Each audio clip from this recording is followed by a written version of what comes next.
Mahatma Gandhi rightly said, "Non-violence is a weapon of the strong." I object to violence because when it appears to do good, the good is only temporary, the evil it does is permanent. Good afternoon, one and all present here. Our guest of honor and honorable chief guest have joined us. May I please extend my request to the chair to grant us permission to start the program? Yes, please. Yes, Sakshi. Okay. On behalf of Amity University, Uttar Pradesh, I, Sakshi, along with my co-host, Ms. Diksha and Ms. Divya, extend our heartfelt greetings to our Honorable Founder President, Dr. Ashok K. Chauhan, our respected Chancellor, Dr. Atul K. Chauhan, our inspiring Vice Chancellor, Professor Dr. Balwinder Shukla Madam, the esteemed dignitaries, respected head of the institutions, and my dear audience. I welcome you all to today's event conducted on a virtual platform to mark the celebration of Gandhi Jayanti, International Day of Non-Violence, and Sri Lal Bahadur Shastri Jayanti, hosted by Amity University, the research and innovation driven university. On the occasion of Gandhiji's 152nd birth anniversary, we will revisit his noble principles, which were a key factor in the struggle for independence. But not to forget, today's day is not just important for this reason, but becomes even more auspicious as we celebrate the birth anniversary of another great leader and former Indian Prime Minister, Lal Bahadur Shastri Ji. He was an Indian statesman who served as the second Prime Minister of India. With this, I would now, I would now like to invite Dr. Rasna Sehrawat Madam, the program coordinator, to emphasize the need for reinventing Gandhian philosophy and discussing its applicability in today's society. Thank you so much, Sakshi. And with the permission of the dignitaries present over here, I would like to present some of my thoughts in front of you all, starting with the quote given by Gandhiji. Non-violence is the greatest force at the disposal of mankind, and it is the mightier than the mightiest weapon of destruction devised by the ingenuity of man. We all know the quotes given by Gandhiji.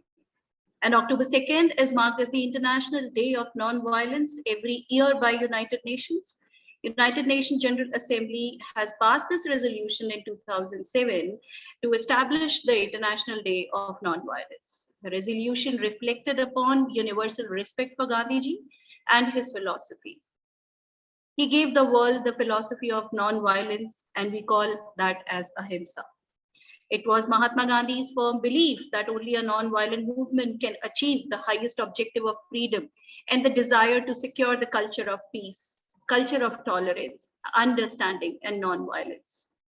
Establishing culture of peace and sustainable development, they are at the heart of UNESCO's mandate. We all know that.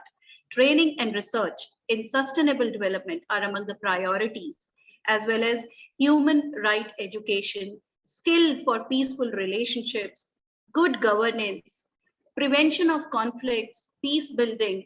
With this vision, our Honorable Founder President, Sir Dr. Ashok K. Chauhan, Sir, invaluable insight of the respected Chancellor, Sir Dr. Atul K. Chauhan, and the able guidance of our respected Vice Chancellor, Madam Professor Balwinder Shukla.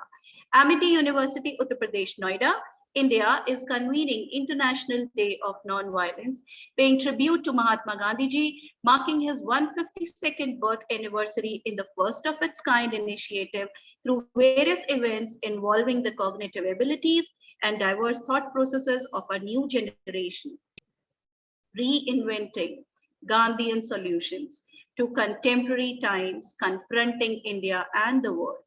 The event will also touch upon Gandhian thoughts, map out Gandhi's influences on the different genres of modern India. Then Gandhiji was a man of thought who actually articulated his ideas on several issues, be it economical, be it social, be it philosophical, be it cultural, be it religious, be it any of the kind. And in contemporary times, the need to understand the Gandhian thoughts and philosophies have multiplied to practice and preserve the cultural milieu of India. With a vision to inspire young generation to reach out to Gandhi's work and teachings, to help them put Gandhian thoughts in modern perspectives, and to instill Gandhian values. this event is organized. It is necessary to rediscover and reassess the relevance of the same in the context of modern India, evolving in a globalized world. It is hoped that with discursive inputs for various events will set the stage for highlighting Gandhian pursuit in various dimensions that matters today. Thank you so much. And looking forward for n number of events like this. Thank you so much.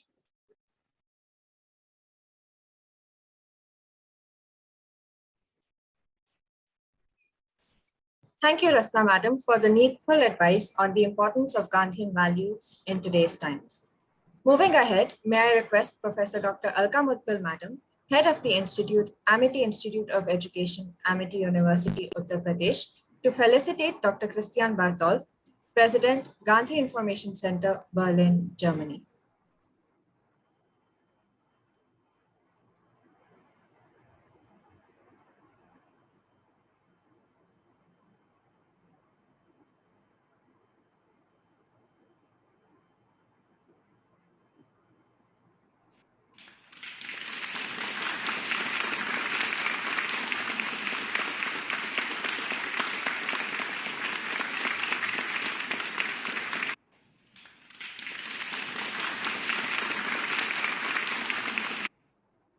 Thank you, Madam, and thank you, sir, for taking time out of your busy schedule and joining us for this event. Just as we are inspired by Gandhiji, he was also influenced by many great philosophers, one of whom is Leo Tolstoy.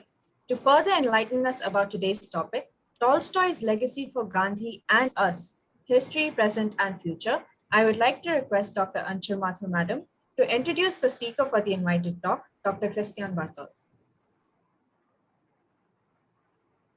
Thank you, sir.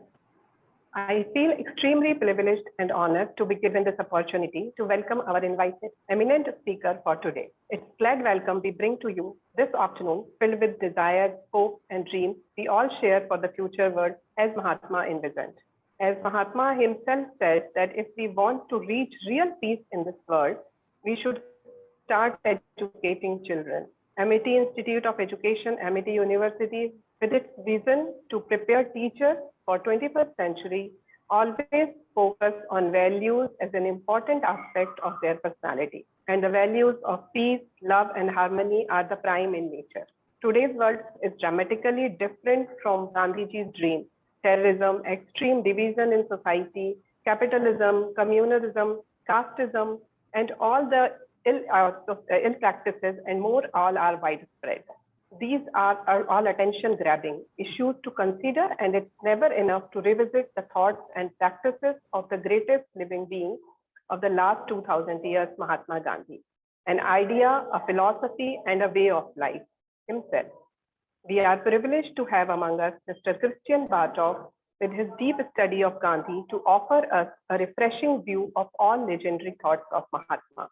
Christian Bartolf is an educational and political scientist closely collaborating with the Free University Berlin since November 1993, president of the Gandhi Information Center, Research and Education for Nonviolence, a society of education of benefit to the public based in Berlin, Germany, and curator of more than 20 exhibitions on nonviolence resistance for the Berlin Anti-War Museum. He has extensively researched Mahatma Gandhi correspondences with contemporaries and published several books, biographies, monographs, and articles on mainly Tolstoy, Gandhi, and non-violence resistance. Among his several publications, such as Tolstoy and Gandhi on non-violence resistance, then Mahatma Gandhi's friend in South Africa, letter to Hindu, Taraknath Das. He has also contributed his knowledge as various essays like Tolstoy and Gandhi in Gandhi and the Contemporary World, Manifesto of Nonviolence, Tolstoy, Gandhi and Responsibility of Intellectuals, Tolstoy's Legacy for Mankind, a Manifesto for Nonviolence. He is an accomplished writer with several published well-known pieces. His books provided a new insight about Mahatma and Tolstoy. The literary work by him has ignited the fire among many and presented an unseen view of Mahatma and Tolstoy. We are really thankful to him for taking the time out for us. My dear audience, being here connected with our eminent speaker, Christian Bartolf, is pure joy. He is an epitome of knowledge and you will be amazed by his sagacity. I request Sir to enlighten the audience with his precious words as we begin with the celebrating spirit of Gandhi. Welcome, Sir. So thank you so much for your friendly and kind invitation. And it's very good to see you again after last year. And in fact, it is since the beginning of the 80s that I was surprised to see the legacy of Tolstoy when I found two booklets in an old bookstore in German language. One Thing Needful and The End of an Age, printed in Munich in German language. A long time after this, I got to know that many of Tolstoy's books were printed in Germany because of censorship and then distributed again in Russia. And this was during the Tsarist age. Now, as we know, Leo Tolstoy, the Russian writer, became one of the greatest inspirations of Mahatma Gandhi. And right from the start, I would like to summarize the four principles which Tolstoy and Gandhi share. In my view, of course, we can add some, but these might be the core principles. So this might be also a kind of introduction. And when I was invited to Copenhagen in Denmark, I contributed by summarizing these four principles. Tolstoy and Gandhi followed the principle of nonviolence in interpersonal and international relations between individuals and organizations. There are many aspects of nonviolence in today's life which could give us benefit in case we are prepared and willing to learn from Tolstoy and Gandhi. Four aspects of nonviolence, according to Tolstoy and Gandhi, are of utmost importance and meaning for us today. First, good labor, red labor. Second, vegetarian or vegan ethics. The third, anti-militarism, pacifism.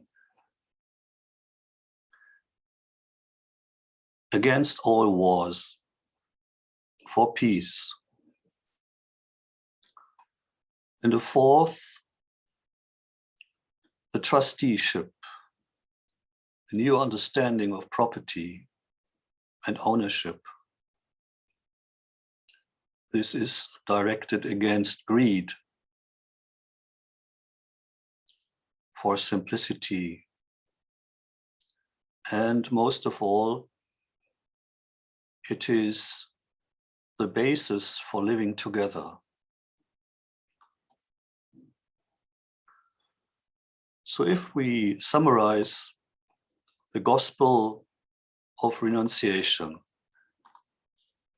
according to Tolstoy and Gandhi, we find the following basic ideas for our future action. First, creating compassion and empathy for the weakest whose lives are endangered. Second, identifying with the poorest to contribute to our moral and social uplift.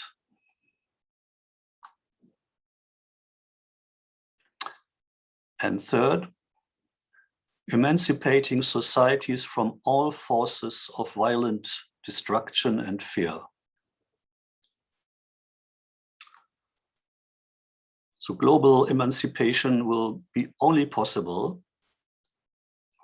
possible through the suppressed outcasts of society who follow truth on the pathway of nonviolence. We should give an example.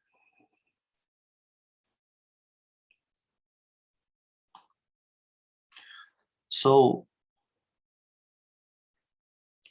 these basic ideas of both of them with reference to labor, nature, peace, and property, I would like to give some thought to each of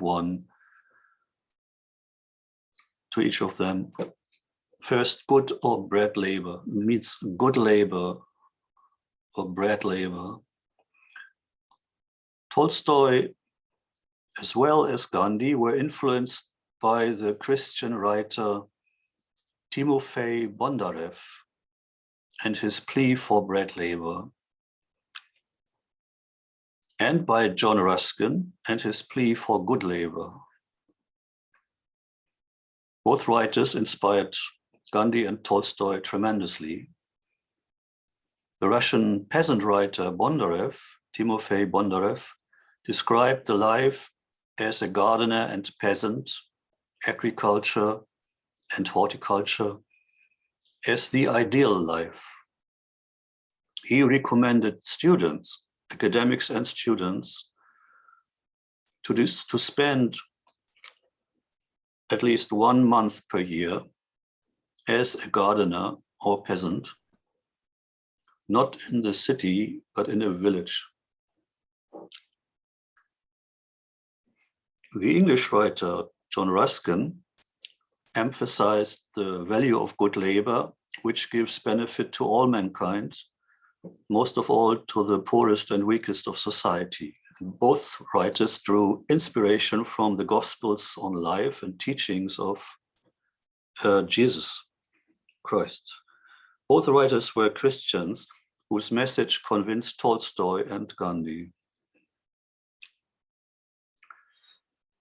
So the second introductory remark is on vegetarian or vegan ethics. By the way, me, myself, an ovo-lacto-vegetarian, but for many decades. But this is a universal principle for ecology, against climate change. So my introductory thought on this: Tolstoy became vegetarian when he visited the slaughterhouse in Russia, in Tula, South Russia, and he observed the slaughtering of animals for meat production. He wrote an impressive essay on vegetarian ethics when he described the first step on the fragile path to realize good principles and to reform the individual life. First, to fast, according to healthy prescriptions, first to fast, and then to contemplate the essence and meaning of life by fasting, then to become vegetarian, and afterwards continue with new steps towards this gospel of renunciation. Gandhi had been an ardent believer in the ideas of vegetarian ethics since his student days, when he became member of the London Vegetarian Society, and he met Henry Stevens Salt, the most important writer on the history and philosophy of vegetarianism. And he met him again when Gandhi visited London, and they had a common meeting in the Municipal House in Chelsea in London. And Henry Stevens Salt's writings should be rediscovered in Germany in the European Union and in England and in India.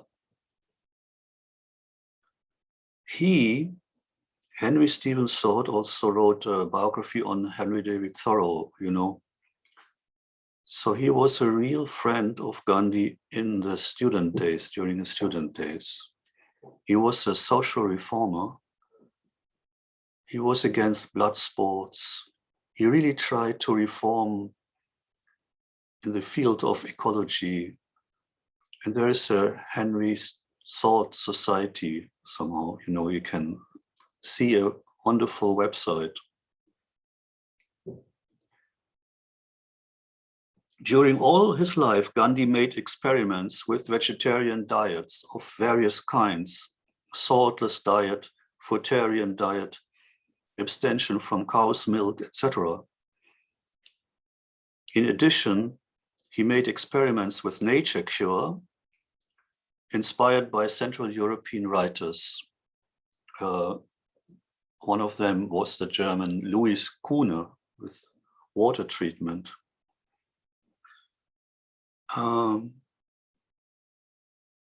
Gandhi combined vegetarian ethics and nature cure.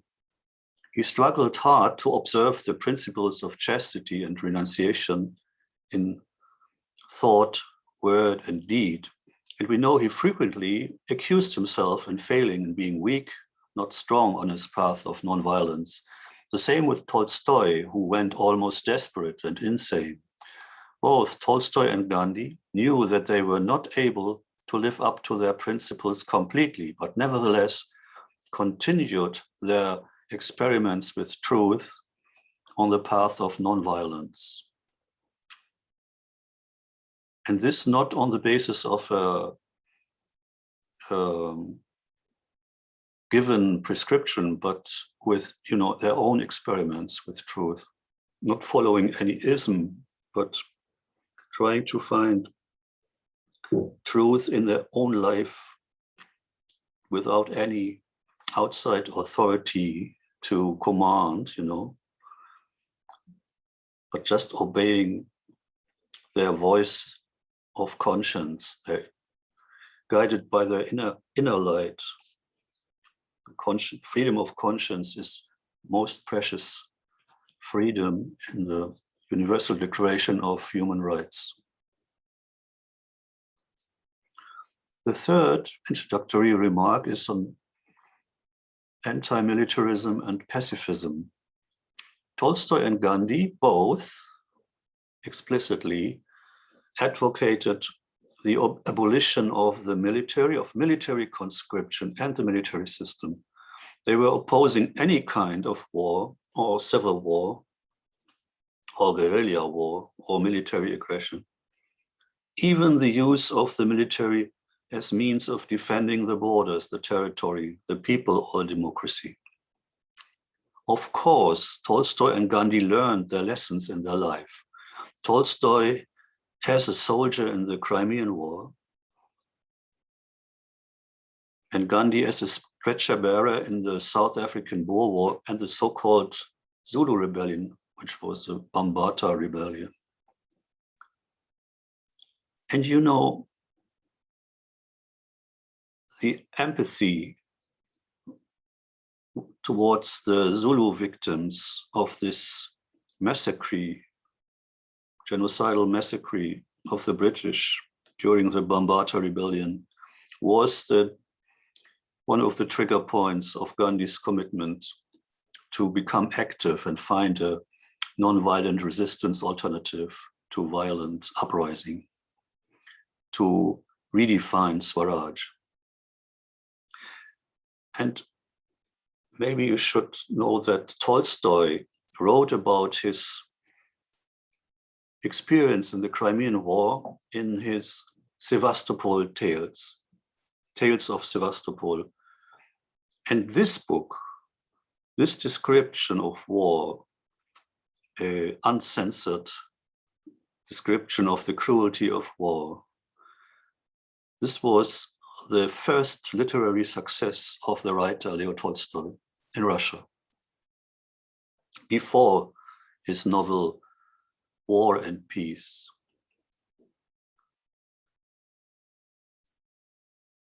And this was, by the way, the war when Florence Nightingale, a role model for Gandhi, explicit role model for Gandhi, started her activity as a nurse for the wounded soldiers to care for those affected by war.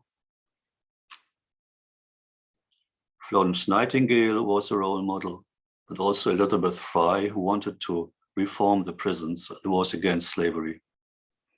Both British women.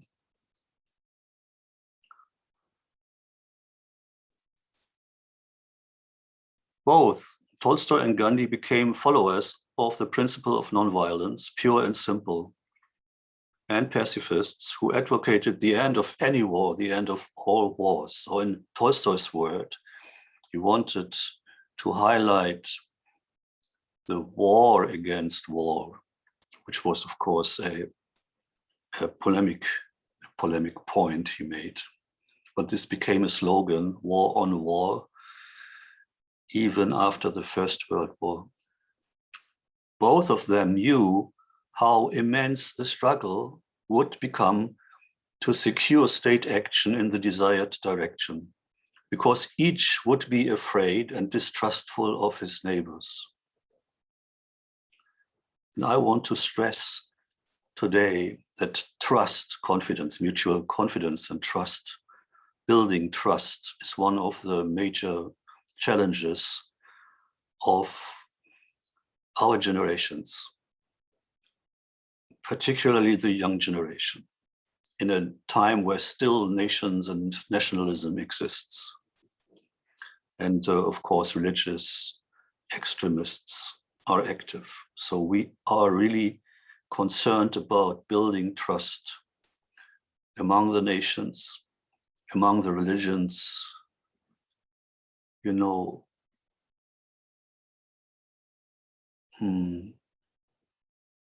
beyond the borders. But this is one of the most difficult tasks for each one of us, and also for us if we organize ourselves. Building trust. And then you can ask yourself now, and we should ask ourselves now, how to build trust. One contribution is the commitment and the pledge not to participate in military service, particularly in times of legal military conscription, but also economic military conscription. Tolstoy's active support for conscientious objectors to military service, not only in Russia, but also in several other countries. This active support for the resistors, individual and group resistors, was the basis for his sympathy and solidarity in his correspondence with Gandhi in South Africa.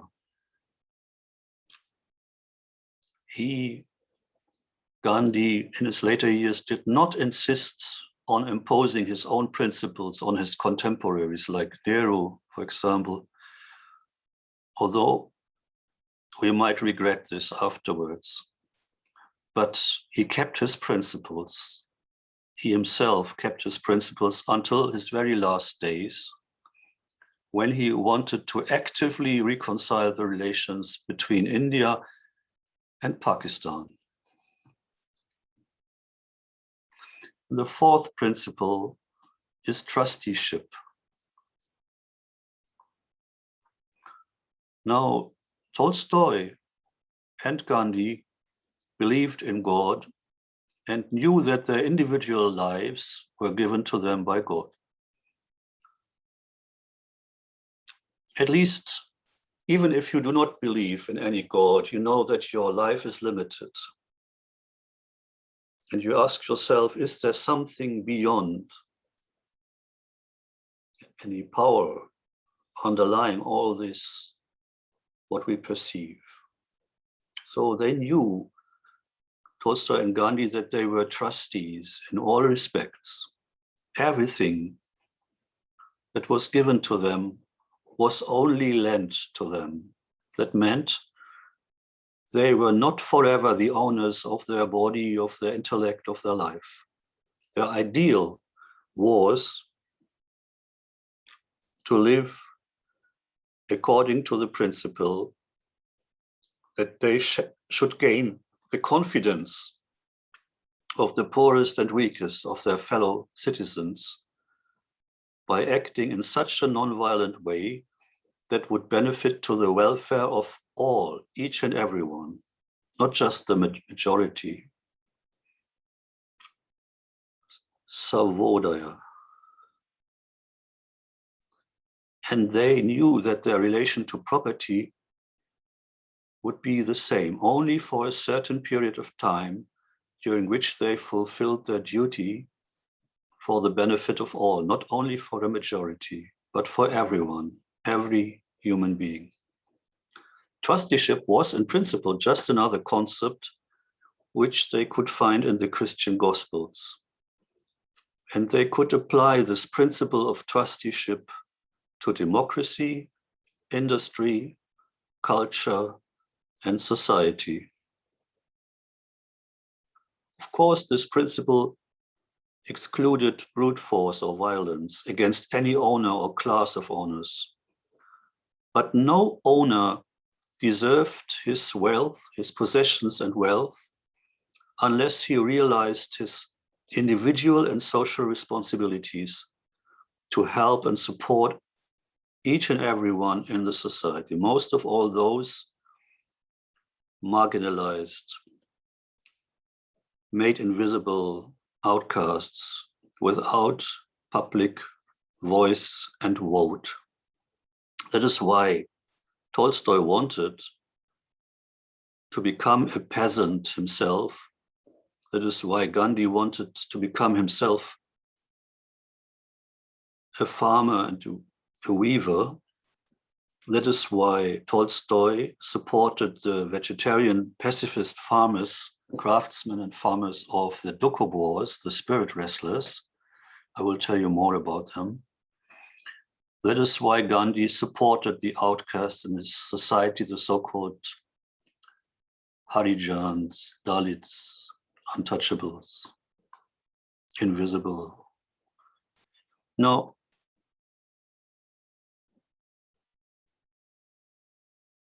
this is the introduction for you.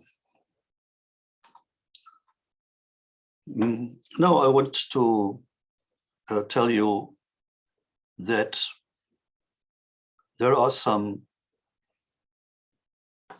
books and articles, or articles and books I wrote about particular aspects, and you find also exhibitions also online. And so I would like to give you in the chat some links so that you can also continue studying yourself and see the exhibitions, for example, on Gandhi, Tolstoy, and these Doukhobors, which I mentioned, who were influenced by the very same book Gandhi was influenced most.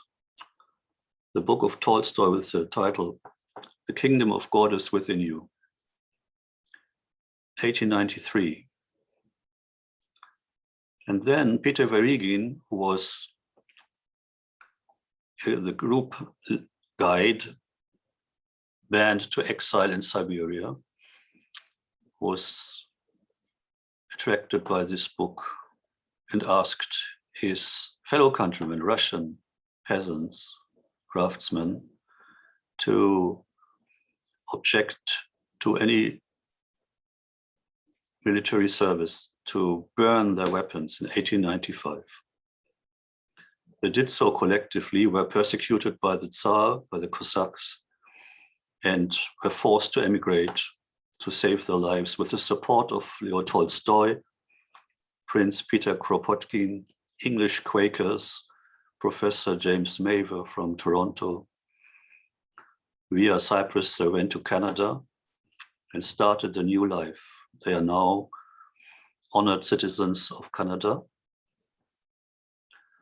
but originally they came from the area of Georgia, Azerbaijan, and northeast Turkey.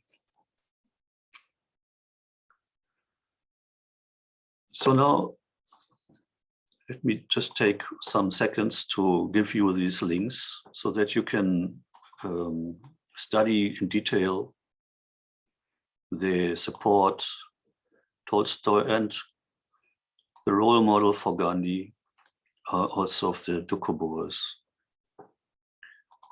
I've prepared this so I can give you some links to our Gandhi Information Center, Society for Research and Education first,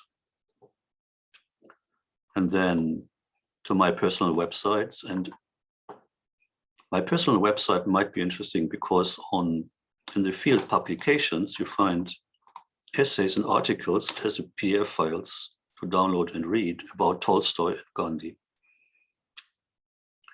And then there's a very active and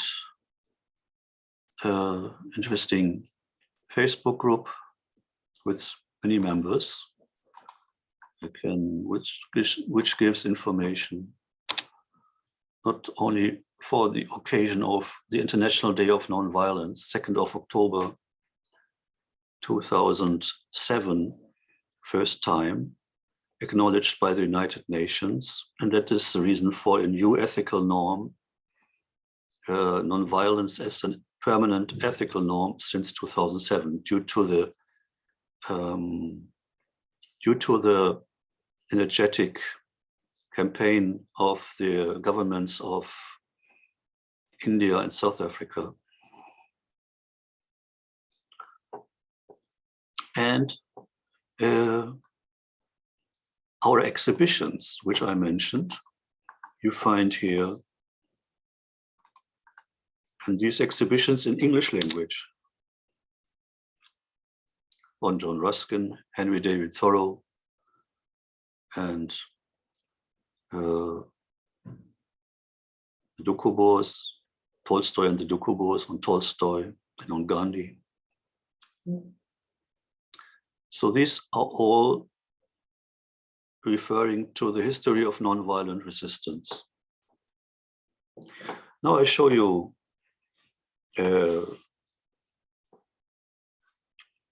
one document. You see,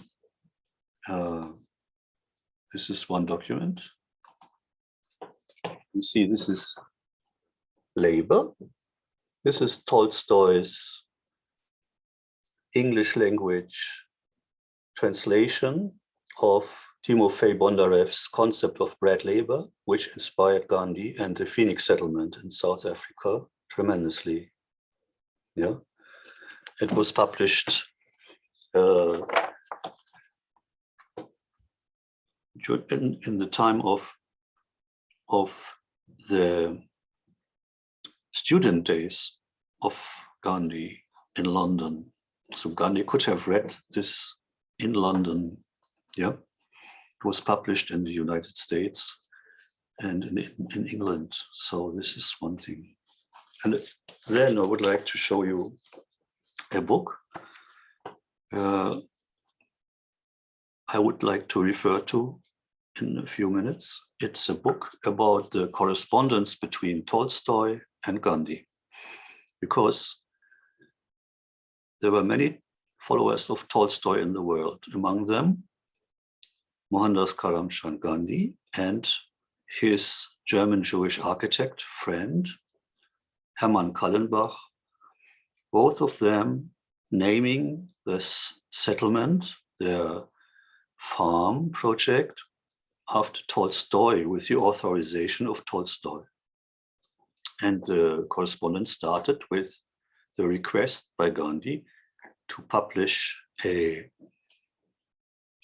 letter which was written by Tolstoy for the cause, for the Indian cause, for the Indian independence movement.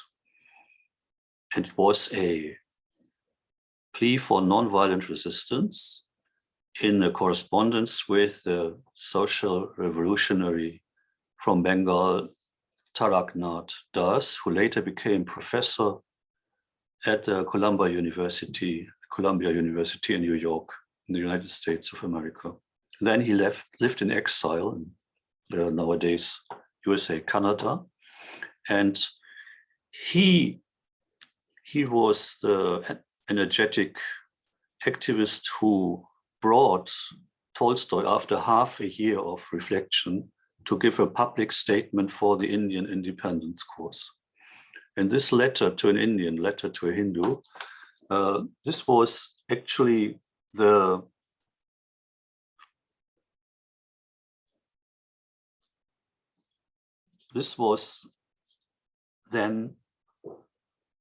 the letter which Gandhi wanted to print in his Indian opinion.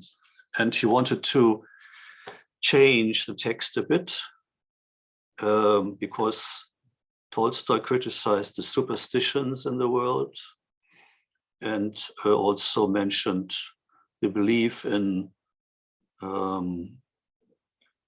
reincarnation and transmigration, and wanted Tolstoy to get the permission to drop this, to leave it out, because it would hurt the feelings, the emotions and feelings of his Indian fellow countrymen and women. And Tolstoy accepted this. So he gave permission to change this text a bit. But also, I want to mention in this context that both were believing in the immortality of the soul, in the soul force, also transcending the corporeality. So this is clear, but there were differences in the concept of what is a superstition. You understand? This is an international, intercultural, interreligious dialogue. And then Tolstoy gave permission to, of course, not get any royalties. So he gave this for free. And this is a wonderful example for benefit to all, free license, permission to print text. And Gandhi did so, because Gandhi also translated these texts into other languages, as we know, mostly Gujarat. He also wrote sequels in his Indian opinion, summarizing the thoughts of Henry David Thoreau, for example, on civil disobedience in 1907 as a preparation to find his own concept, satyagraha, which was going beyond passive resistance and civil disobedience and tried to express the organized nonviolent resistance individually and collectively, following the voice of truth. So, and also a sequel on Socrates as the role model of a fearless witness of truth, even prepared to drink a cup of poison after death penalty, but holding firm to truth, firmness in truth. Socrates and Gandhi used this dialogue of Socrates, this dialogical principle, to write his first political program, Hind Swaraj, or Indian Home Rule, in a debate. What is the right way for independence, for self-rule, for home rule? And this was quite obvious under the influence of his encounters in London, that on the sea, he wrote this dialogue for educative purpose. 1908, he came to this new term, satyagraha, stressing the word truth. But this energy, this force, is described in agraha. So, and now is the time. I want to give you the two first ideas Gandhi associated with Tolstoy in his writings. So in 1909, Gandhi wrote, Count Tolstoy is a Russian nobleman. He was once a very wealthy man. He is a man of about 80 now, with wide experience of the world. He is considered to be the best among the writers of the West. He may be looked upon as the greatest of satyagrahis. That was June 1909. Now I open this first text of Gandhi. This might interest you. The first text written by Gandhi. 1905, as early as 1905, on Tolstoy. Indian Opinion, 2nd September 1905. In the collected works of Mahatma Gandhi, you find this in volume 5. And I give you the link to access the collected works. You already know, of course, but for those who do not, I would like to give you this link so that you have a direct access to the collected works. In the great Gandhi Heritage Portal, a great Indian project to the benefit of all.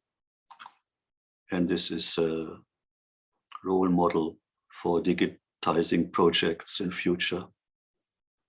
And it is a great work inspired by the son of Gandhi's secretary, Mahadev Desai, Narayan Desai, who I was happy to meet sometimes. And I give you now the link for this in the chat, Gandhi Heritage Portal. So here you find in the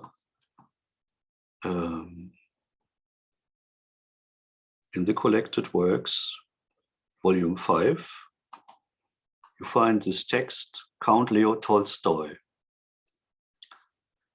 It is believed that in the Western world, at any rate, there is no man so talented, learned, and an ascetic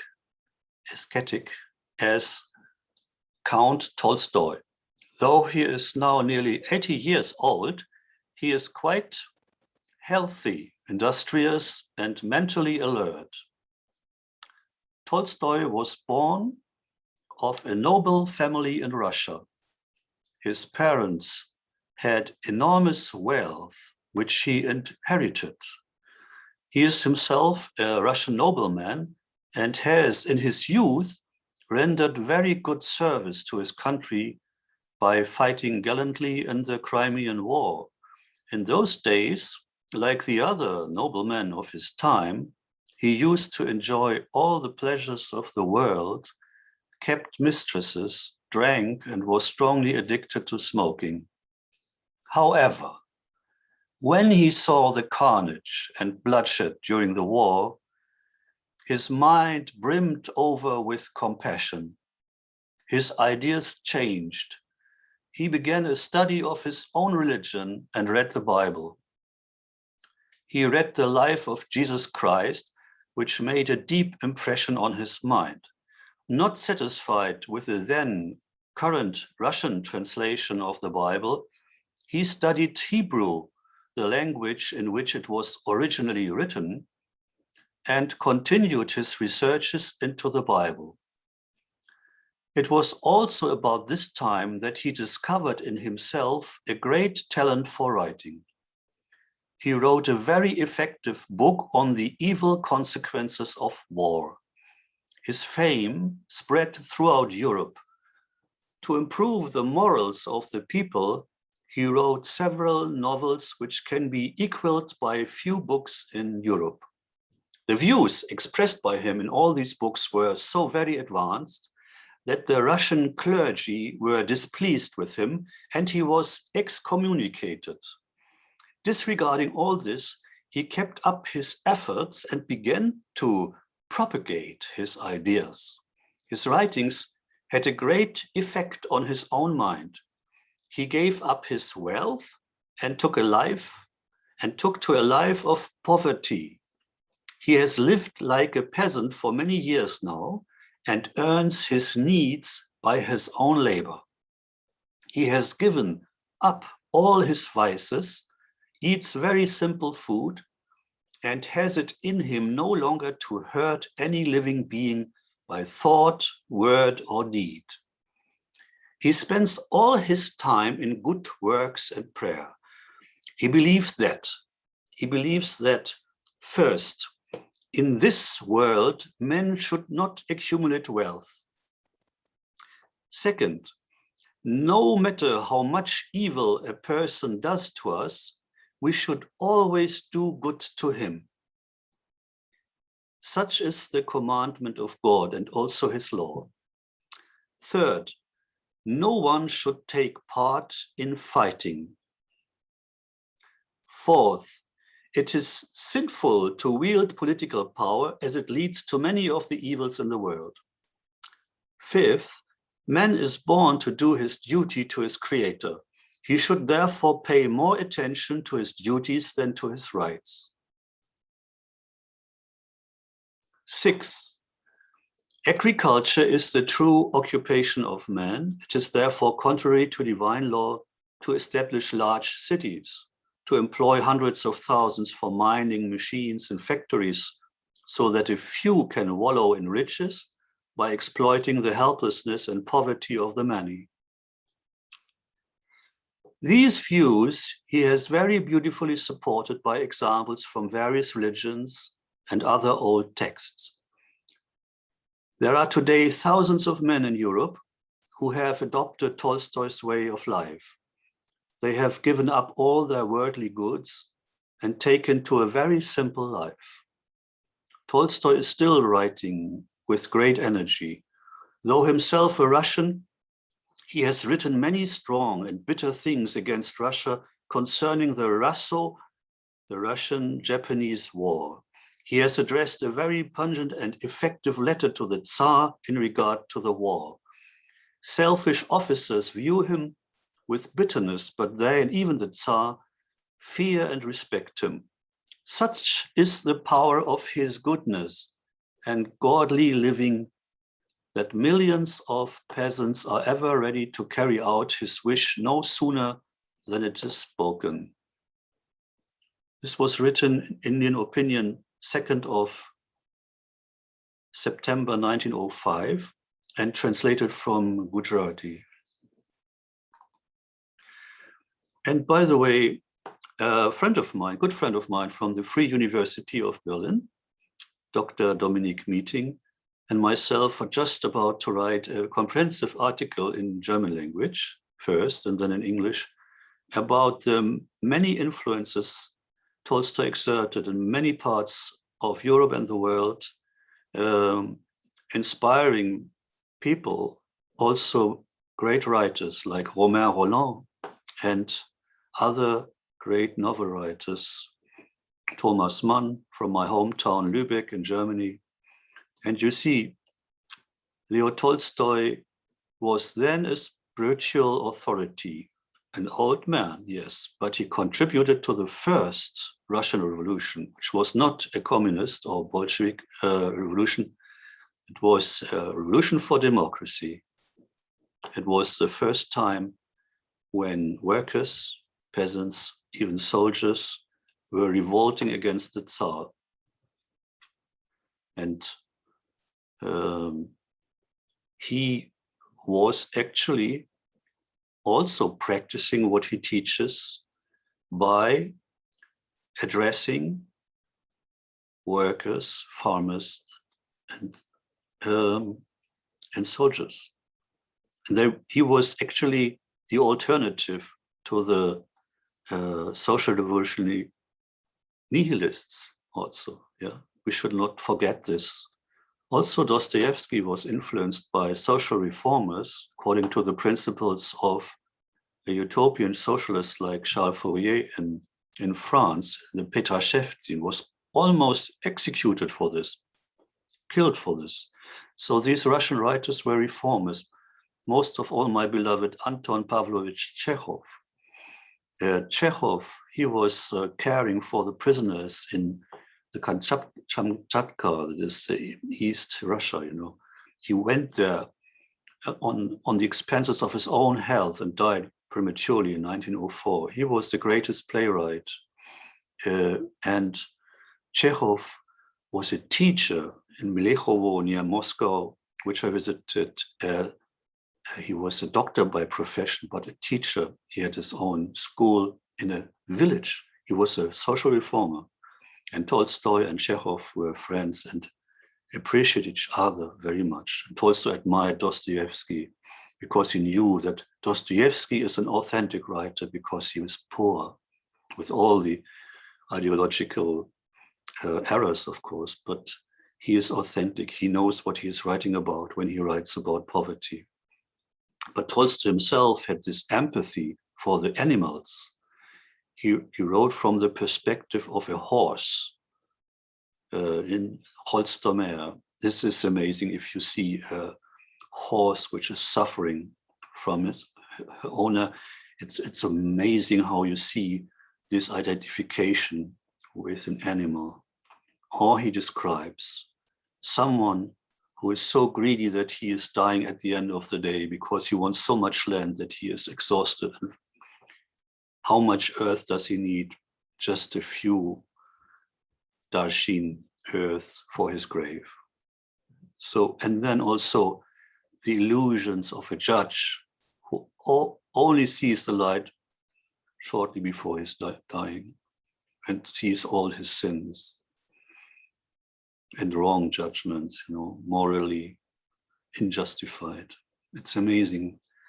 We can learn so much. Most of all, one wonderful story, the candle.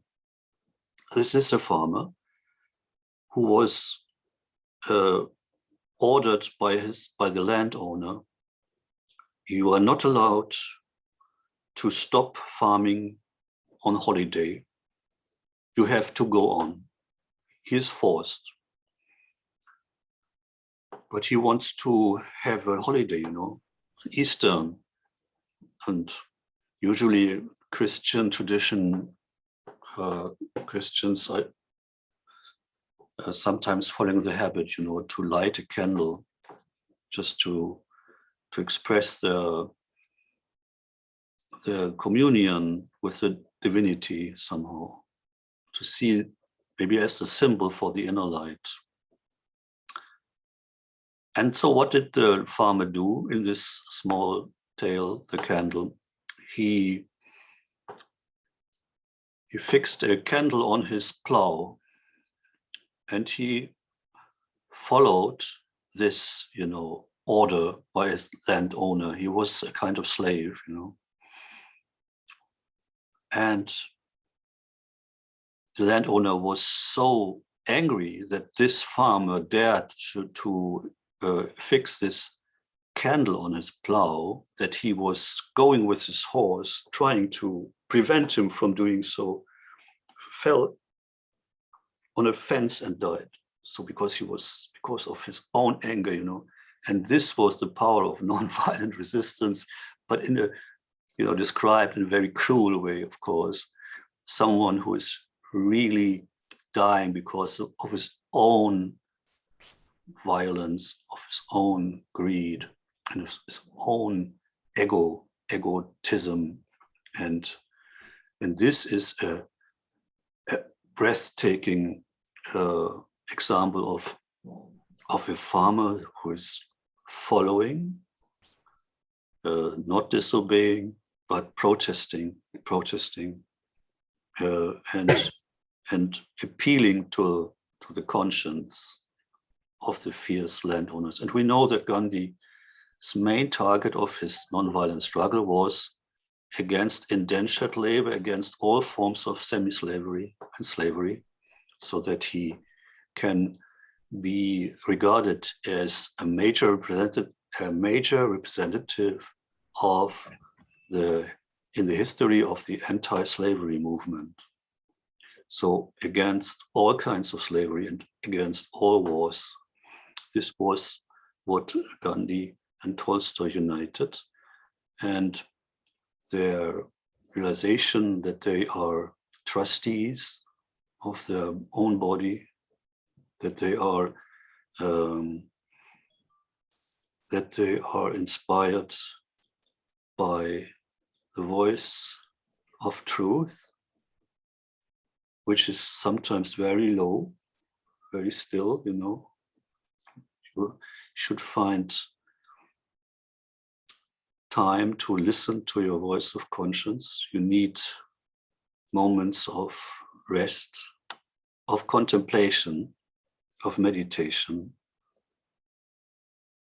And this is the authority which breaks all other authorities, which breaks the commands of state authorities as well as religious authorities. This is the message of Tolstoy and Gandhi and Henry David Thoreau, and those who wanted to reform society and keep up human dignity or restore human dignity as the basis for the right of life and physical inviolability. Yes, Mr. Bartov, like it is so good to hear, stories from you, and what are the similarities and what principles do Leo Tolstoy and Gandhi ji share. It is really, really good, but because of the shortage of time and we have more speakers also, we have to request you to kindly, wind up in 1 minute, and then, we'll, continue with the other speakers. Yeah. Yes. Thank you. And I think I can end with the letter of testament which Tolstoy passed on to Gandhi. Right. This last letter. Mm-hmm. And he gave an example of such a schoolgirl exerting the bravery and courage of nonviolent resistance to her religious authorities. And you find it in this book, and this letter written by Tolstoy to Gandhi was arriving at Gandhi's place when Tolstoy already had died. And Tolstoy wrote, "This spring, in the religious examination of a secondary school of girls in Moscow, the professor of catechism as well as the bishop had questioned the young girls on the 10 Commandments, and above all on the 6th, thou shalt not kill. When the examiner received good reply, the bishop generally paused for another question. Is killing prescribed by the sacred law always and in all cases? And the poor young girls, perverted by their teachers, must reply, no, not always. Killing is permitted during war and for the execution of criminals. However, one of these unfortunate girls, what I relate is not a fiction, but a fact that has been transmitted to me by an eyewitness, having been asked the same question, is killing always a crime? Was moved deeply, blushed, and replied with decision, yes, always. To all the sophisticated questions habitual to the bishop, she replied with firm conviction, killing is always forbidden in the Old Testament as well as by Christ, who not only forbids killing, but all wickedness against our neighbors. In spite of all his oratorical talent and all his imposing grandeur, the bishop was obliged to beat a retreat, and the young girl came out victorious. So good, so good. It's wonderful. Huh? Yeah, it is wonderful. It is wonderful. And definitely, whenever we indulge into violence, we are killing a part of ourselves. So that is so true. And that is the reason, we must follow what Gandhiji, what Tolstoy has, guided us, and whatever they have preached, they have followed all throughout their life. So thank you so much, Mr. Bartov. It was really wonderful listening to you, and the kind of research you indulge into is really, really commendable. So thank you so much for joining us. It was really good to have you with us. Thank you so much, and wish you a very pleasant day. And best greetings, particularly to my good friend, Dr. Ravindra Kumar, your chief guest. He's such a wonderful human being. So all the best for you, and goodbye. See you one day again.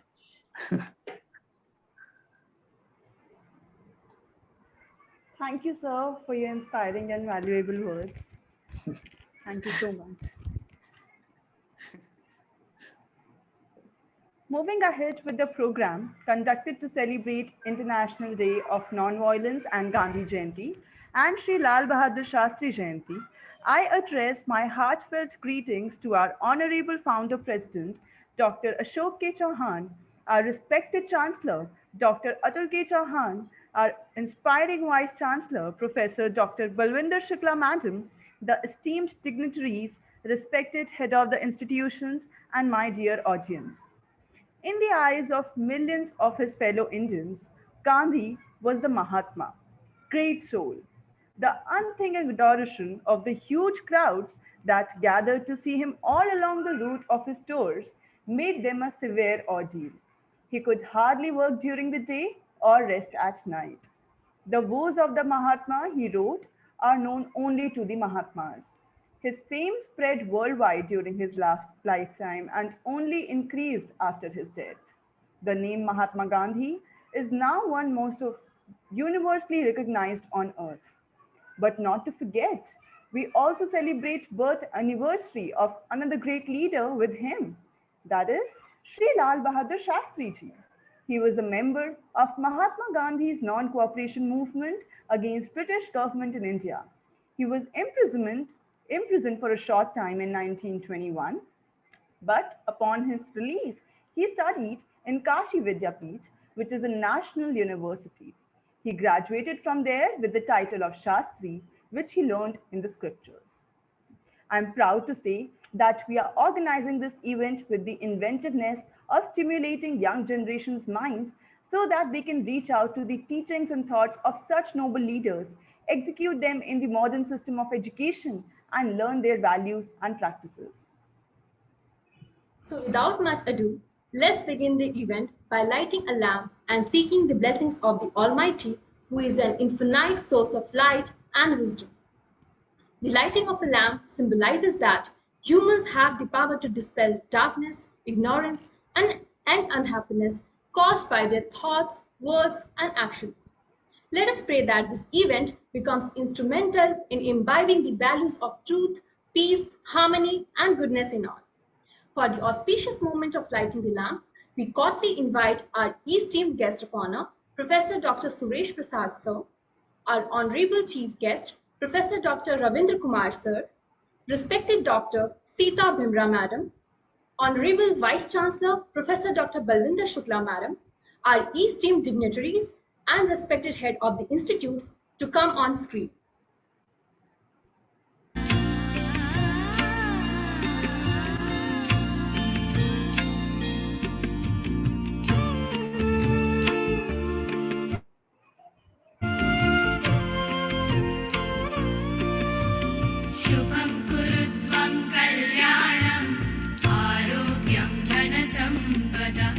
शुभं कुरु त्वं कल्याणम् आरोग्यं धनसम्पदः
सर्वं कुरुत्वं कल्याणम् आरोग्यं धनसम्पदः।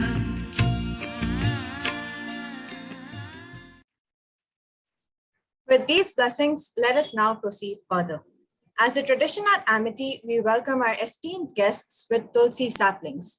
Once again, symbolizing the same values and ethos, may I request our Honorable Vice Chancellor, Professor Dr. Balwinder Shukla Madam, to present a Tulsi sapling to the guest of honor, Professor Suresh Prasad sir.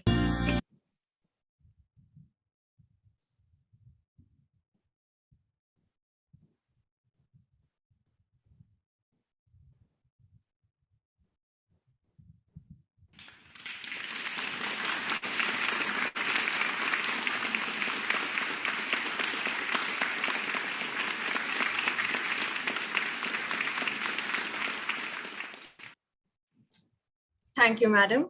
May I now again request you to present a Tulsi sapling to our Honorable Chief Guest, Professor Dr. Ravindra Kumar.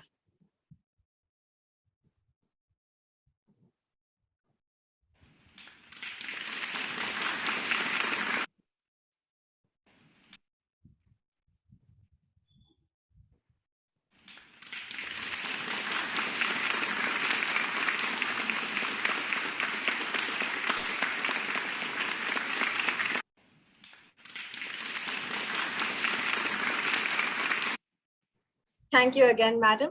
May I also request our respected Dean of Students' Welfare, Professor Dr. Marshall Sani sir, to present a Tulsi sapling to the keynote speaker, Dr. Sita Bimra Madam.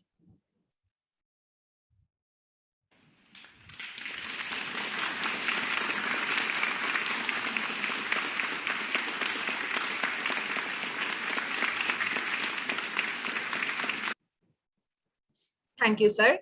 May I now request Professor Dr. Alka Mutkal Madam to present a Tulsi sapling to our Honorable Vice Chancellor, Professor Dr. Balwinder Shukla Madam.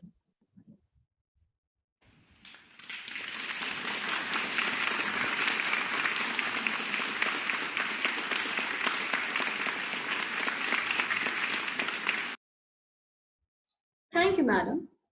And now I invite Professor Dr. Alka Mughal Madam, the head of the Institute, Amity Institute of Education, Amity University, Uttar Pradesh, who is an eminent educationalist with distinct studies in the field of education.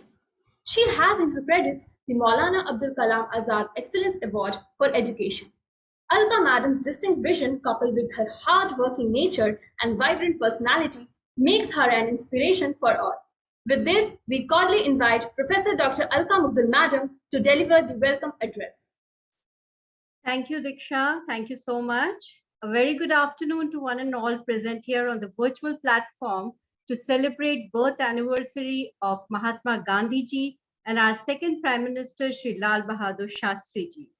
Today is a very important day for all of us as we have gathered here to commemorate the birthday of Mahatma Gandhi ji, who is truly called Mahatma because he was a role model for all of us, and he has led his life as a Mahatma. And also, his birthday is being celebrated as the International Day of Non-Violence 2021. On behalf of our visionary Honorable Founder President Sir, Dr. Ashok K. Chauhan, our very dynamic Chancellor Sir, Dr. Atul K. Chauhan, and a very enterprising leader, respected Vice Chancellor Madam, Professor Dr. Balwinder Shukla, I extend a very warm welcome to all my esteemed speakers for today's program. Dr. Sita Bimra from Gandhi Smriti Darshan, our guest of honor, Professor Suresh Prasad, former Vice Chancellor, Veer Kanwar Singh University, Bihar, and former Vice Chancellor, Himalayan University, Itanagar, Arunachal Pradesh.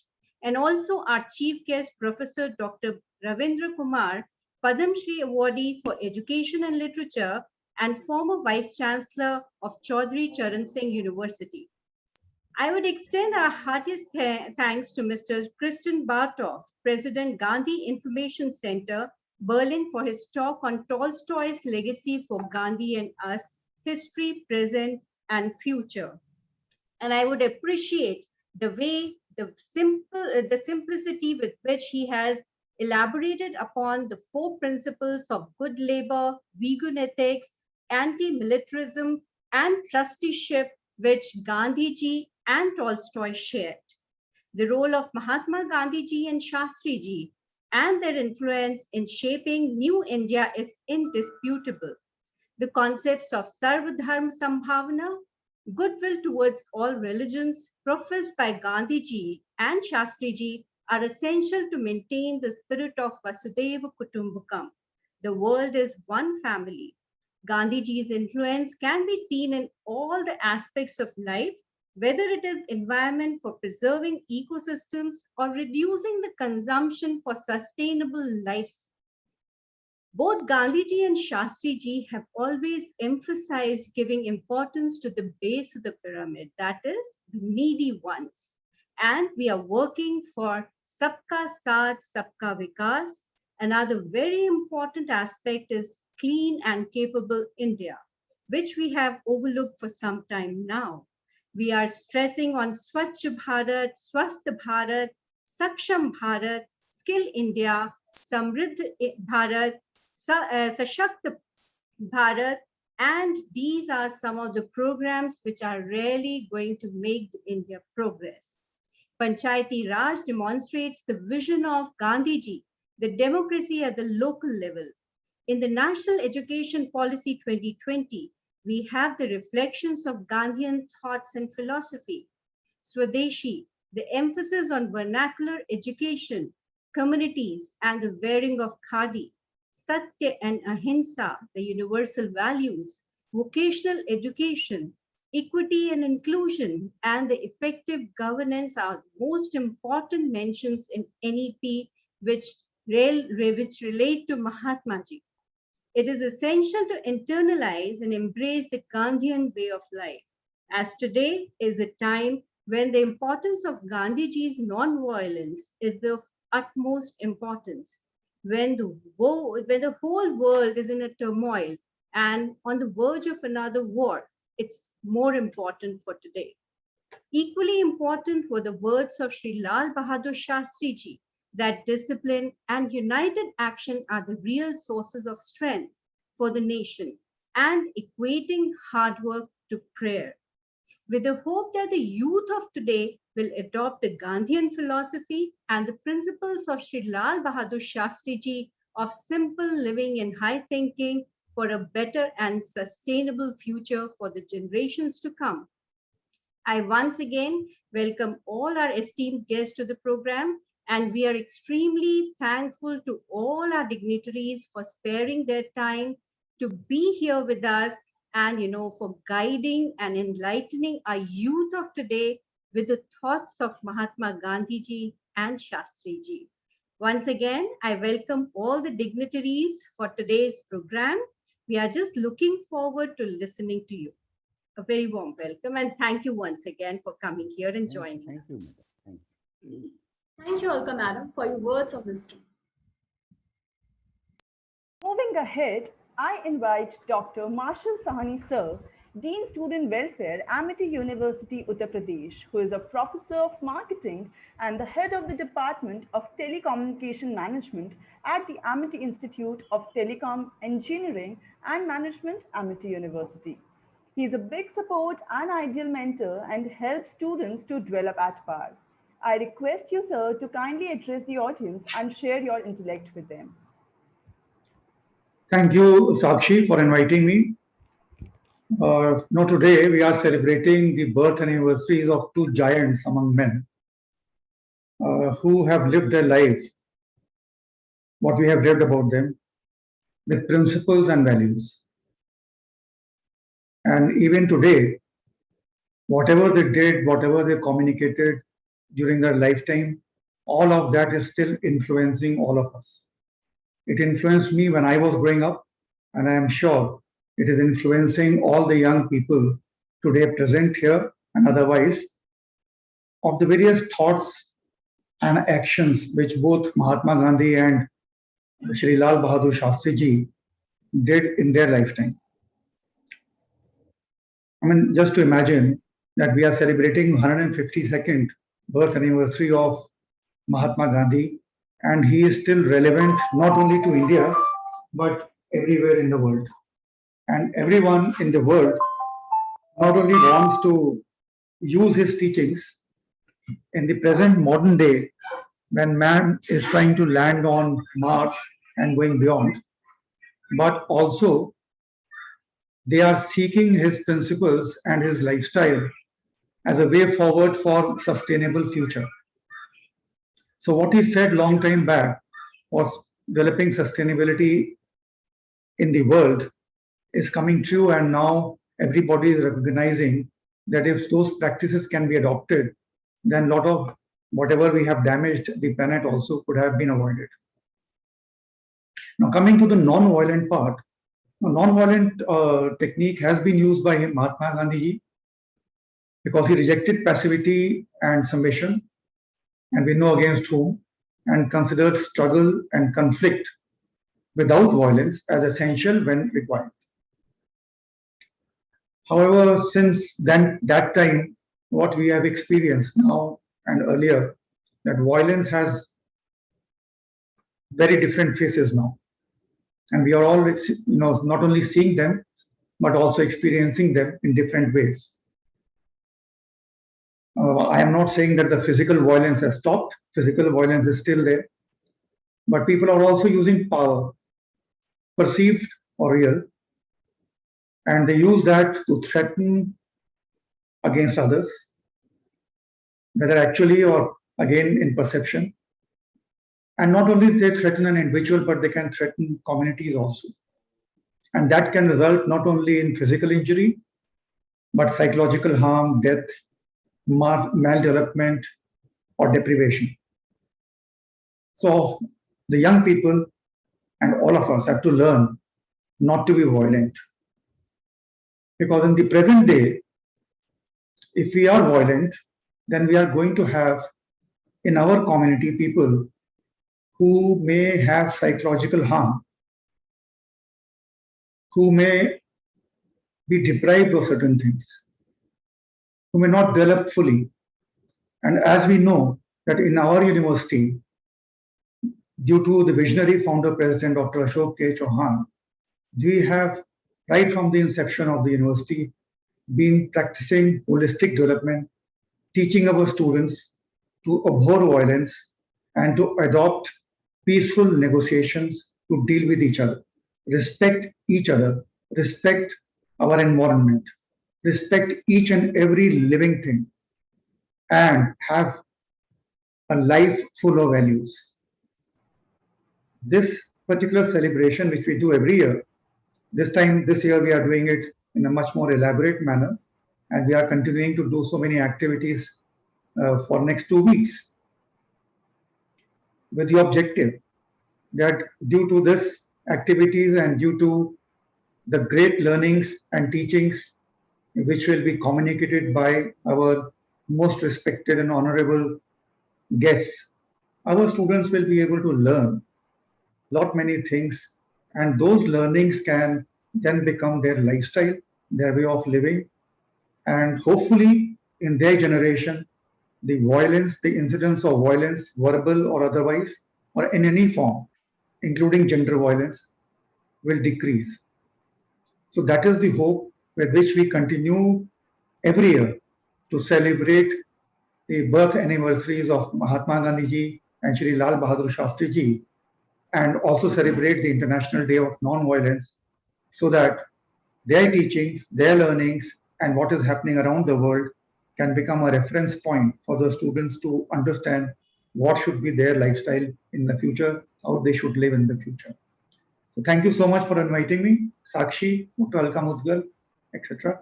Thank you. Thank you, sir, for sharing your influential and invaluable insights and profound knowledge with us. Thank you so much.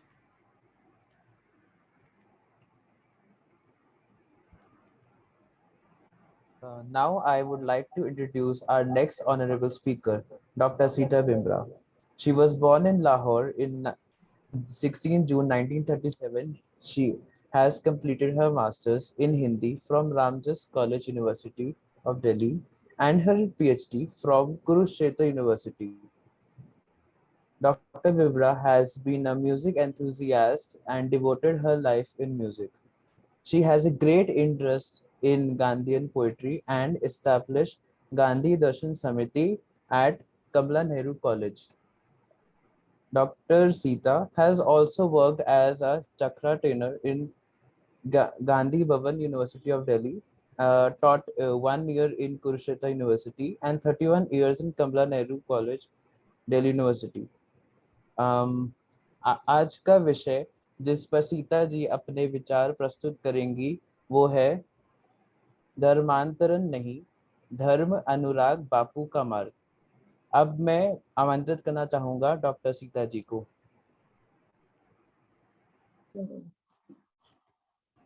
Amity विश्वविद्यालय में गांधी जयंती पर्व के पुनीत अवसर पर बापू एवं राष्ट्र निर्माता लाल बहादुर शास्त्री जी की स्मृति के संदर्भ में आयोजित इस कार्यक्रम के प्रबंध करने वाली बहनें और भाई, इन सभी का मैं धन्यवाद करती हूँ और मुझे आमंत्रित करने के लिए भी मैं आपकी बहुत बड़ी धन्यवादी हूँ। बापू ने आजादी की पूर्व संध्या पर विश्व के पत्रकारों से ये कहा था, जाइए और दुनिया से कह दीजिए कि गांधी अंग्रेजी नहीं जानता। यानी गांधी के सपनों के भारत में हिंदी का वर्चस्व जरूरी है। मैं हिंदी में बोल रही हूँ। धर्मांतरण नहीं, धर्मानुराग बापू का मार्ग। निज धर्म की पहचान न होना धर्मांतरण का मूल है। सब धर्म मानव में प्रेम को प्राथमिकता देते हैं। उपासना पद्धतियां भिन्न हैं, परंतु अंततः सबको पाना तो परमात्मा को ही है। भले ही उसे ईश्वर, मोहम्मद साहेब, गॉड आदि विभिन्न नामों से पुकारा जाए। एको सद विप्रा बहुधा वदंती। मंजिल एक, राहें अलग अलग। सिद्धांत रूप से सब धर्मों की एक मंजिल देखकर बड़ा आनंद मिलता है, परंतु जब सब धर्मों के व्यावहारिक पक्ष को देखते हैं तो अतीव दुख होता है।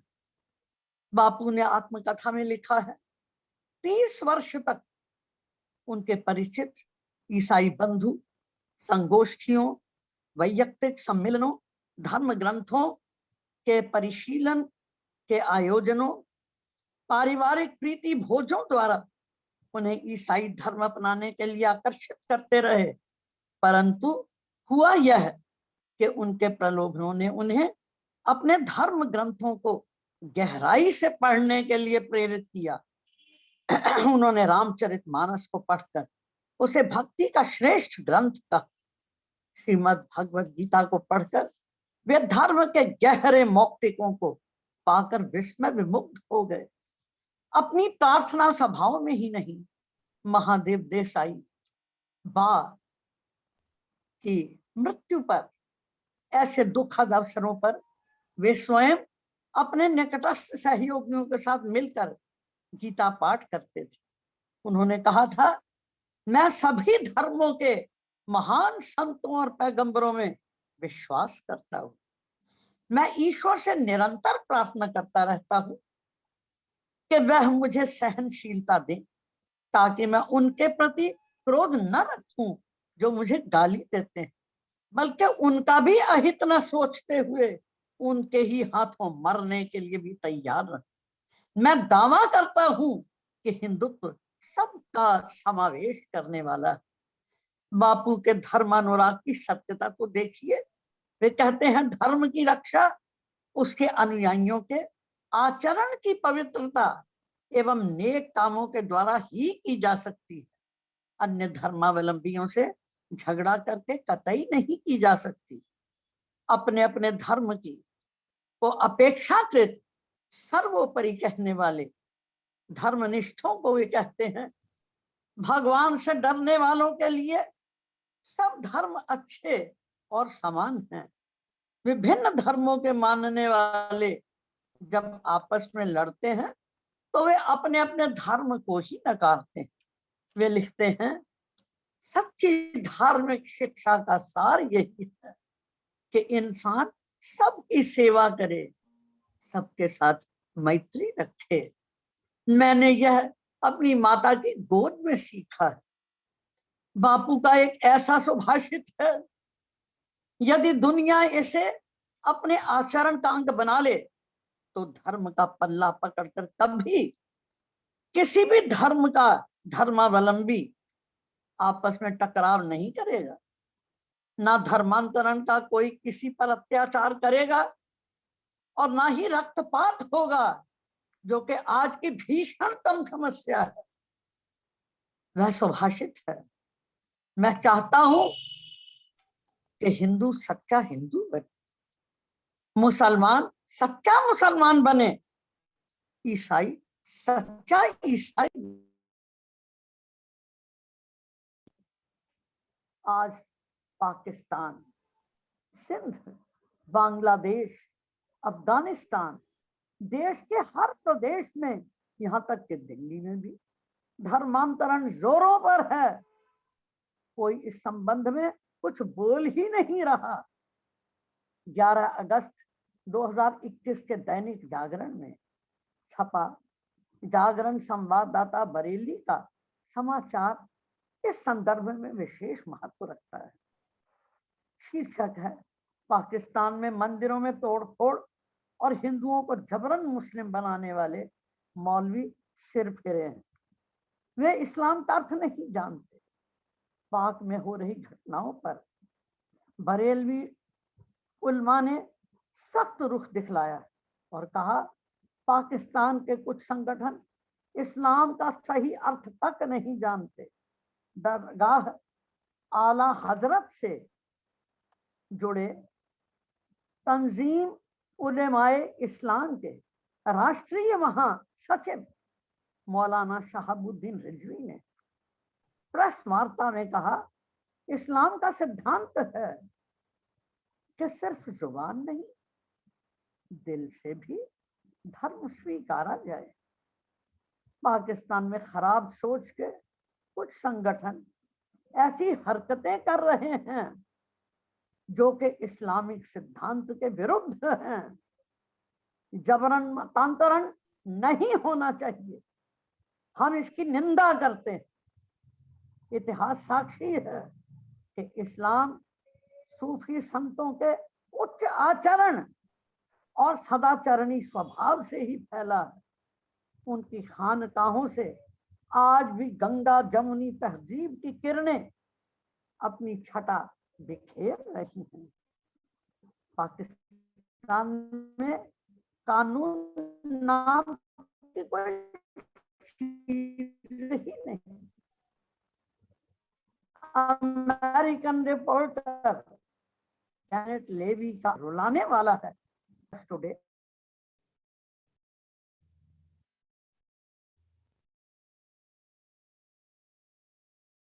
कृपया वे इस अखबार में इस रिपोर्ट को पढ़ ले, अपने कर्तव्य को समझ।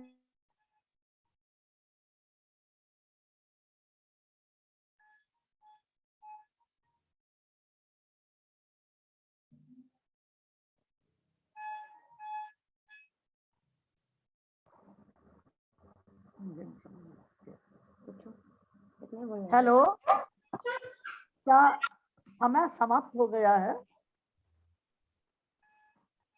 क्या समय समाप्त हो गया है मेरा? नहीं नहीं मैडम, आप कुछ टेक्निकल प्रॉब्लम्स आ रही है, मोस्ट प्रॉब्ली आप बीच में म्यूट हो जाते हो। अच्छा, हाँ जी, हाँ जी। हमने तो अपनी ओर से बहुत अच्छे से इसको। नहीं नहीं, आप कुछ तो जो आपका सुना हो तो बहुत ही बढ़िया था, thank you so much. But बीच में थोड़ा सा वो आई थिंक टेक्निकल प्रॉब्लम्स हो गई हैं। So I think Diksha ji, we can continue with the other panelist, कि हम पहले टेक्निकल सोल्यूशन दे देते हैं डॉक्टर सीता बिमरा जी को, फिर we can call her again. Sakshi, हाँ, yes. So let us call the next panelist so that you know, हम जब मैं अपनी टेक्निकल टीम को बोलता हूँ जरूर ठीक एडवाइस करें कैसे सुधारेंगे। Sure, sir. Let me now welcome our guest of honor for the event, Dr. Suresh Prasad Singh, who has been Vice Chancellor at Veer Kanwar Singh University, Agra, Bihar, a government university, and Himalayan University, Itanagar, Arunachal Pradesh. He has been a gold medalist in BSc Honours and has a PhD in geology and has many feathers in his cap. He has over 100 research publications. Many scholars have achieved their PhDs under his supervision. He has been a member of the Academic Council and UGC Committee for Academic Audit of Kurukshetra University, Haryana. He has been a course coordinator of many training programs sponsored by Department of Science and Technology of India. He will be speaking on economic empowerment of India through Gandhian approach. Now, I invite you, sir. Okay, thank you. Thank you. Respected Sri Chauhan Sahab, the Chancellor of this great university, most respected Professor Shukla, the great Vice Chancellor of this great university, our chief guest, Padma Shri, Professor Rabindra Kumar Sahab, Madam Sita Bamra ji, Professor Marshall Sahni ji, the Dean, Professor Alka, Professor Rasna, Professor Ansu Arora, and friends, I see so many important teachers are sitting here before me. I welcome each and everyone. I welcome all my teachers who are participating in this event. So friends, before coming to my main point, I would say only a few words to my young teachers who are participating in this e-conference. Mahatma Gandhi ji has said that teachers are not the ordinary persons. The teachers are not the ordinary persons, but they are friend, philosopher, and guide of the whole mankind. The teachers are the keystone of this educational art. And the teachers command a very high degree of trust and authority over the student. The teachers command a very high degree of trust and authority over the student. And this relationship of trust and authority can be sustained only when the teachers perform their job role to the best interest of the student and to the best of their capacity. That was the idea of Mahatma Gandhi also, when he had said about the teachers of the country. Friends, the entire world is passing through a tense and chaotic state, and there is a clash between good and evil, sacrifice and greed, values and vice, tolerance and rigidity, religious coexistence, and fundamental. There is a total chaos. There is a total chaos, confusion, terrorism, bloodshed, and massacre in the name of caste, creed, religion, and boundaries of nation. Friends, we are living in a society where rights have completely enveloped the duties and the main principle of Indian culture, that is the truth, non-violence, kindness, sarvodaya, are vanished. Friends, it is high time that we remember the two great persons, the international figure, Mahatma Gandhi ji and Lal Bahadur Shastri ji, and his strategy for creating a noble socio-economic order in the society. Gandhi ji was a great saint, Manishi, thinker, a social reformer, a nationalist, and a true supporter of Indian culture. He was friend, philosopher, and guide of the whole mankind. You remember what the American father has said? The American father, Dr. John Hans, has said, Gandhiji was the most popular and great man of the world after Jesus Christ. So he was the most popular person in this world. And what our Sarpalli Radhakrishnan has said, the great educationist, our former president, has said that Gandhiji is essentially a religious man. He has faith in the essential unity of mankind. We are children of one supreme, whatever our caste or sex, creed or country. Every religious man believes that he has kindship with the whole of the humanity. Recently, when our Honorable Prime Minister had visited USA, the President Biden had also remembered Mahatma Gandhi.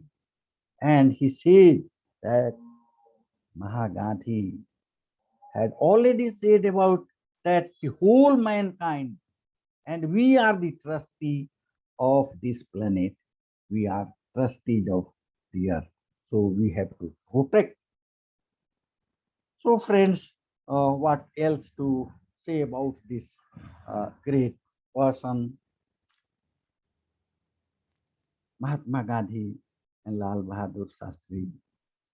बस one word in Hindi I will say, हजारों साल नरगिस अपनी बेनोरी पे रोती है, हजारों साल नरगिस अपनी बेनोरी पे रोती है, बड़ी मुश्किल से होता है चमन में दिलावर. तो ऐसे हमारे महात्मा गांधी थे. So a lot of things have been said about Mahatma Gandhi and Lal Bahadur Shastri. So I have to just give emphasis on the economic the economic empowerment of the country through Gandhian way. So many economics of the country. We have adopted LPG, liberalization, privatization, and globalization. There are many benefits of this policy also, but so many. I'm not an economist. I'm a scientist, you can say, a geologist and environmentalist. But so many economists have said that due to policy of globalization and liberalization, giving multi-dimensional free hand to operate, exploit, and capture Indian market, the danger of new colonial exploitation of the country can't be ruled out. And in the present economic order, where nations are rich and poor, developed and developing, technically advanced and poor, the country like India may suffer on the process of globalization. So friends, now here, the question arises. So how to safeguard the Indian economy from such onslaught? How far the call given by Mahatma Gandhi during British rule to boycott foreign goods and assert to the self-reliance through indigenous techniques and village and a small industry is relevant in the present context? How far the Gandhian concept can reconcile the two contradictory processes of decentralization of political power through Panchayati Raj and concentration of economic power through Western market forces and unbridled flow of capital? How to reconcile the present day theory of consumerism with Gandhian concept of simple living? So what are the Gandhian strategy for the economic development of the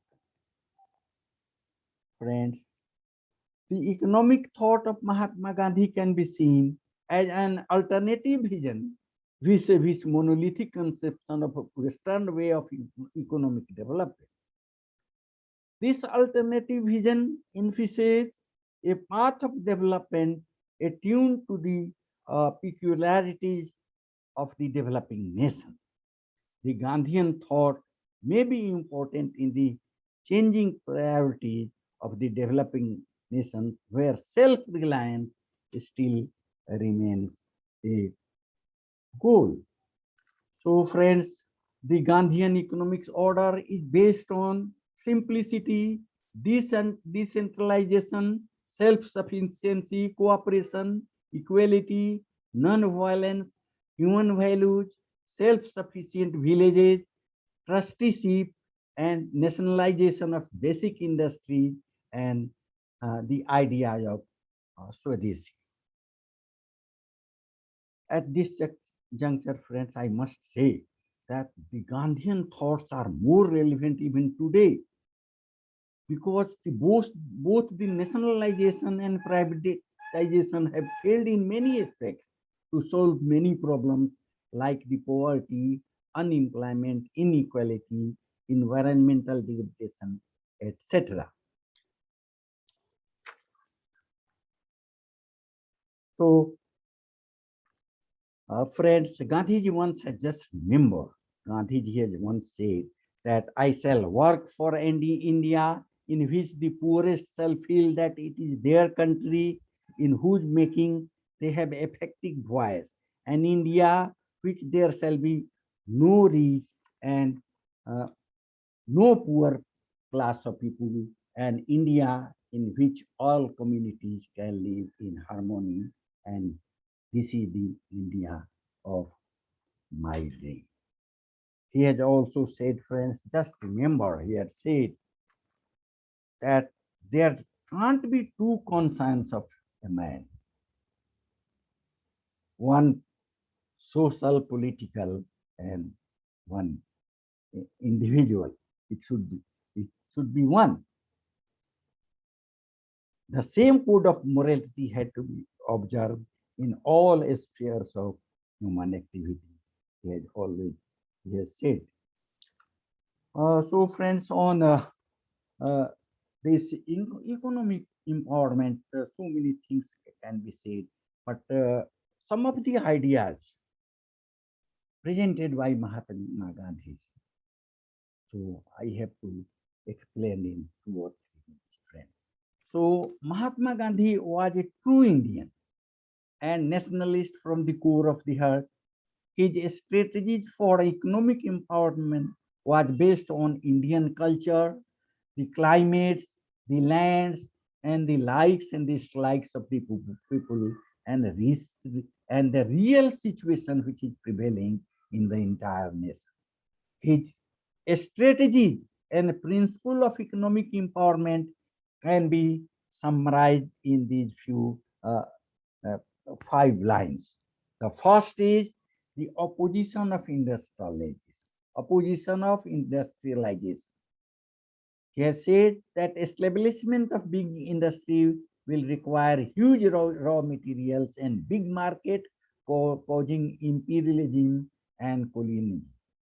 Wealth will be concentrated with capital, and the use of big machines may create unemployment.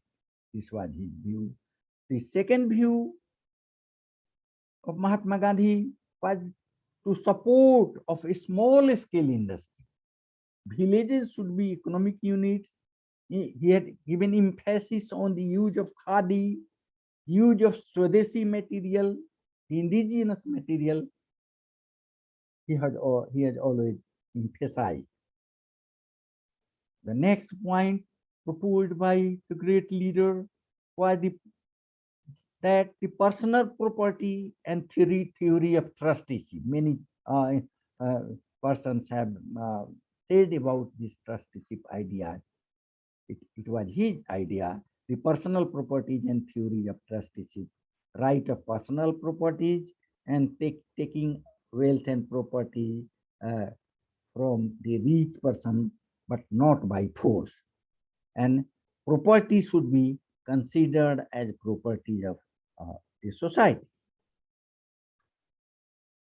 The next point proposed by Mahatma Gandhi for economic empowerment was the theory of upper era, that non-possession, theory of upper era, possession according to need, only you have to need, you have to possess, and the lifestyle should be simple and satisfactory.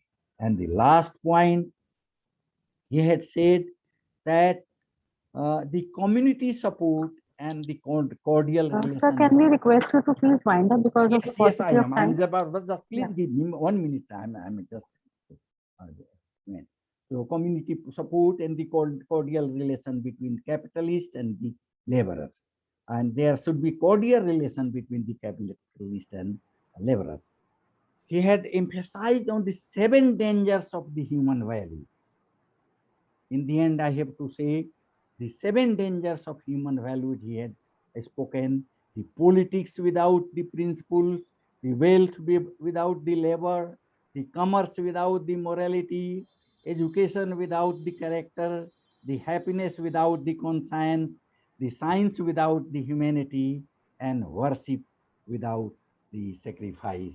And friends, in the last, to the young teachers, I have to say only one word, that friends, life is a long journey between human being and being a human.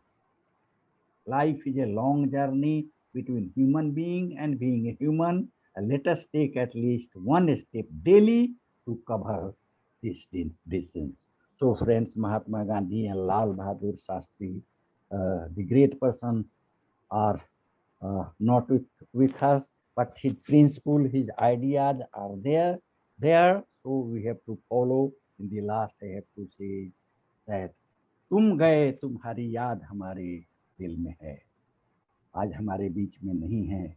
तुम गए तुम्हारी याद हमारे दिल में है, शम्मा बुझ गई रोशनी मगर महफिल में है. धन्यवाद. Thank you very much.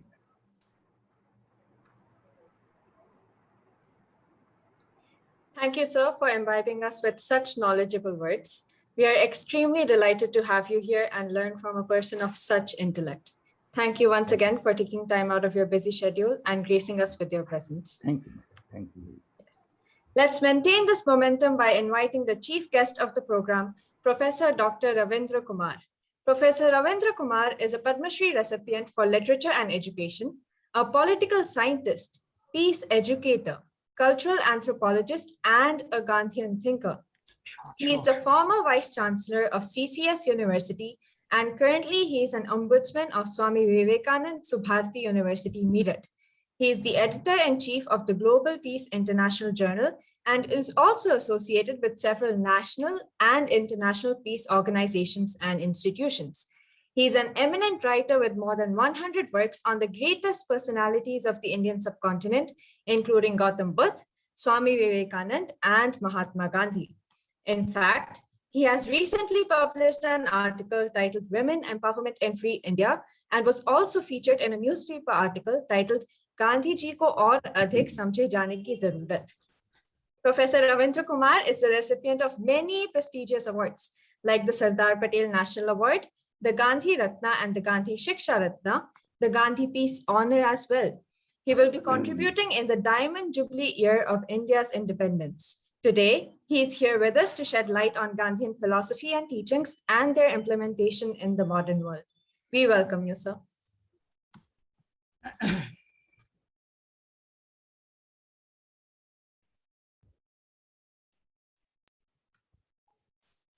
Amethi विश्वविद्यालय के संस्थापक डॉक्टर अशोक चौहान जी, मेरा परिचय है उनसे पुराना. कुलाधिपति प्रोफेसर बलविंदर शुक्ल, कुलपति डॉक्टर अलका मुदगल जी, डॉक्टर राचना सहरावत जी, सभी उपस्थित साथियों, मैं आभारी हूं आपके विश्वविद्यालय का, आपके विश्वविद्यालय की अथॉरिटीज का. आपने अंतर्राष्ट्रीय अहिंसा दिवस के अवसर पर मुझे आपके मध्य आने का सुअवसर प्रदान किया. मेरे लिए अंतर्राष्ट्रीय अहिंसा दिवस बहुत महत्वपूर्ण है। 2007 में जब संयुक्त राष्ट्र संघ ने 2 अक्टूबर को गांधी जी की जयंती 2 अक्टूबर होती है, अंतर्राष्ट्रीय अहिंसा दिवस घोषित किया, उस वर्ष मुझे विशेष रूप से नॉर्थ फ्लोरिडा यूनिवर्सिटी कैलिफोर्निया में इनॉग्रल भाषण भी देने पड़े और मैंने वहाँ ऐतिहासिक मार्च भी लीड किया फ्लोरिडा की राजधानी जैक्सनविल की गलियों में। तो मेरे लिए ये सम्मान की बात है और आज आपके साथ में हूँ। मैं सर्वप्रथम अंतर्राष्ट्रीय अहिंसा दिवस के अवसर पर गांधी जी को अपनी ओर से और आप सबकी ओर से भी हार्दिक श्रद्धा सुमन अर्पित करता हूँ।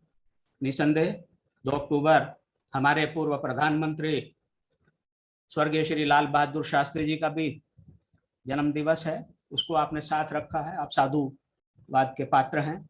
मैं शास्त्री जी को भी, और विशेष रूप से इसलिए कि शास्त्री जी सच्चे गांधीवादी थे, गांधी जी के सिद्धांतों का अनुकरण करने वाले थे, शास्त्री जी को भी अपनी श्रद्धा सुमन अर्पित करता हूँ। गांधी जी के बारे में बहुत कुछ कहा जाता है, लिखा जाता है। हम सब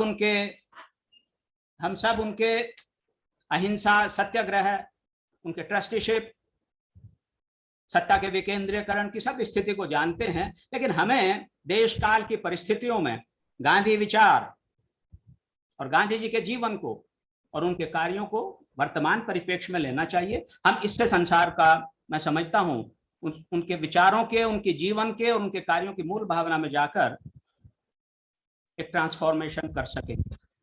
मैं अब आप, क्योंकि मुझे लगता है कि अंतर्राष्ट्रीय समुदाय भी आपके साथ जुड़ा है, तो मैं बहुत संक्षेप में अपनी बात अब सोचता हूं कि अंग्रेजी में रखूं आपके सामने, जैसा कि मैंने आप लोगों के साथ प्रॉमिस किया था। Mahatma Gandhi is known for his major contribution to the popularization of the concept of non-violence, following it in his thoughts, actions accordingly. He is revered for his accomplishments for the restoration of freedom, human rights, and justice on the strength of ahimsa and the way of satyagraha. He fearlessly raised voice against those who were exploitive, oppressive, unjust in their policies, and led the people to seek justice through the weapon of non-violence, which inspired so many around the world. Taking inspiration from the Mahatma, revolutionaries like Martin Luther King Jr. and Nelson Mandela conducted non-violent actions while staying within the ambit of universal moral values and succeeded in achieving freedom, human rights, and justice for the oppressive and exploited. Non-violence based way of satyagraha initiated by Mahatma Gandhi was an unprecedented event in the human history. The purpose of this was to get men realized eventually the reality of universal system, continuity in every situation of inevitable moral values for the smooth operation of eternal cosmic law and expectation of human behaviors accordingly. But Gandhiji's thought cannot be confined to this one only. His thought is distinctive, comprehensive, the excellence of which can be seen in its commitment to humanism. The best form of humanism is at the heart of his ideas dedicated to the idea like universal unity of Indian philosophy, in the ambit of which is the whole organic creation. Therefore, his thought occupies the top position in all humanistic ideas developed from time to time in the world. It is committed to Sarvodaya without any distinction. Antyoda means upliftment of the last, and Sarvodaya means welfare of all, are the two foremost aspects of the Gandhian philosophy. Gandhian philosophy believes in the eternal truth of universal unity, indivisible whole. It is for this reason that this philosophy focuses on equality of all, most particularly human equality. The relevance of Gandhian philosophy, therefore, must be discussed, keeping human equality at the center. Equality is the basic, most valuable and important thing, the precious ornament of human life. Freedom, human rights, and social justice are associated with it. On the contrary, inequality is the worst and saddest situation of life. For Mahatma Gandhi said, I quote, "The word inequality has a bad odor about it, and it has led to arrogance and inhumanities, both in the East and the West." Unquote. He did not conclude his talk of inequality, restricting it to human life. He also rejected the idea of inequality between nation states, stating that the concept of inequality was completely anti-human, exploitive, oppressive. In his own words, I quote, "What is true about man is also true about nations, which are but group of men. The false and rigid doctrine of inequality has bad, and it has led to the insolent exploitation of the nations of Asia and Africa." As a firm believer of the Advaita, the truth of universal unity, Gandhiji himself stated this while setting a goal of his life. He said, I quote, "My central aim is equal treatment for whole of humanity, and that equal treatment means equality of service." Since the ancient times, the great man and the holy scriptures continuously conveyed the message of human equality, expecting man to treat fellow beings accordingly. But the task of equality is quite difficult. Transitory tendencies like jealousy and competition exist in human nature. Establishing superiority over the other, aging over others, therefore exists in man nature.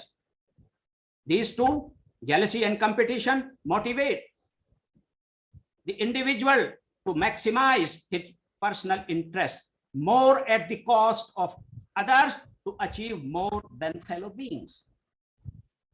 Oppression and exploitation of fellow beings and domination over them become the fashion of individual or groups of individuals to serve the purpose in organized manner. Accepting the truth of interconnectedness of all walks of life, Gandhiji expressed this as his views on human equality, keeping morality as the nucleus thereof. He also worked for the purpose throughout his life. He kept morality as the nucleus of his ideas and actions, because it is only morality to make man realize his duties, bringing him out of fear and pressure. Morality awakens one to his prime duty, motivate to discharge responsibility willingly and fearlessly. Morality is not only a high ideal, it's non-violence oriented, complementary to ahimsa, and associated with essential responsibility of the individual towards fellow beings, society, the nation, humanity, and the universal system. In clear words, duty boundness is the acid test of morality. Gandhiji said, I quote, "If we want to call an action moral, it should have been done consciously and as a matter of duty." Unquote.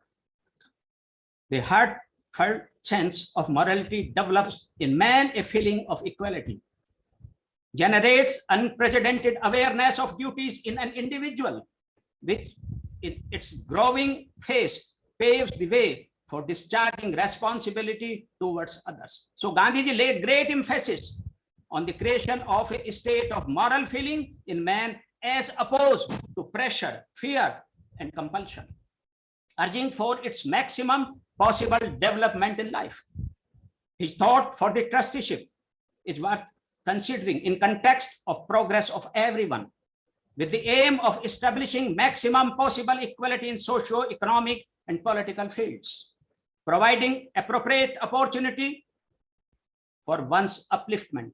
Similarly, his views of decentralization of power are not only significant, but make his ideas unique from its dedication to large-scale human welfare viewpoint.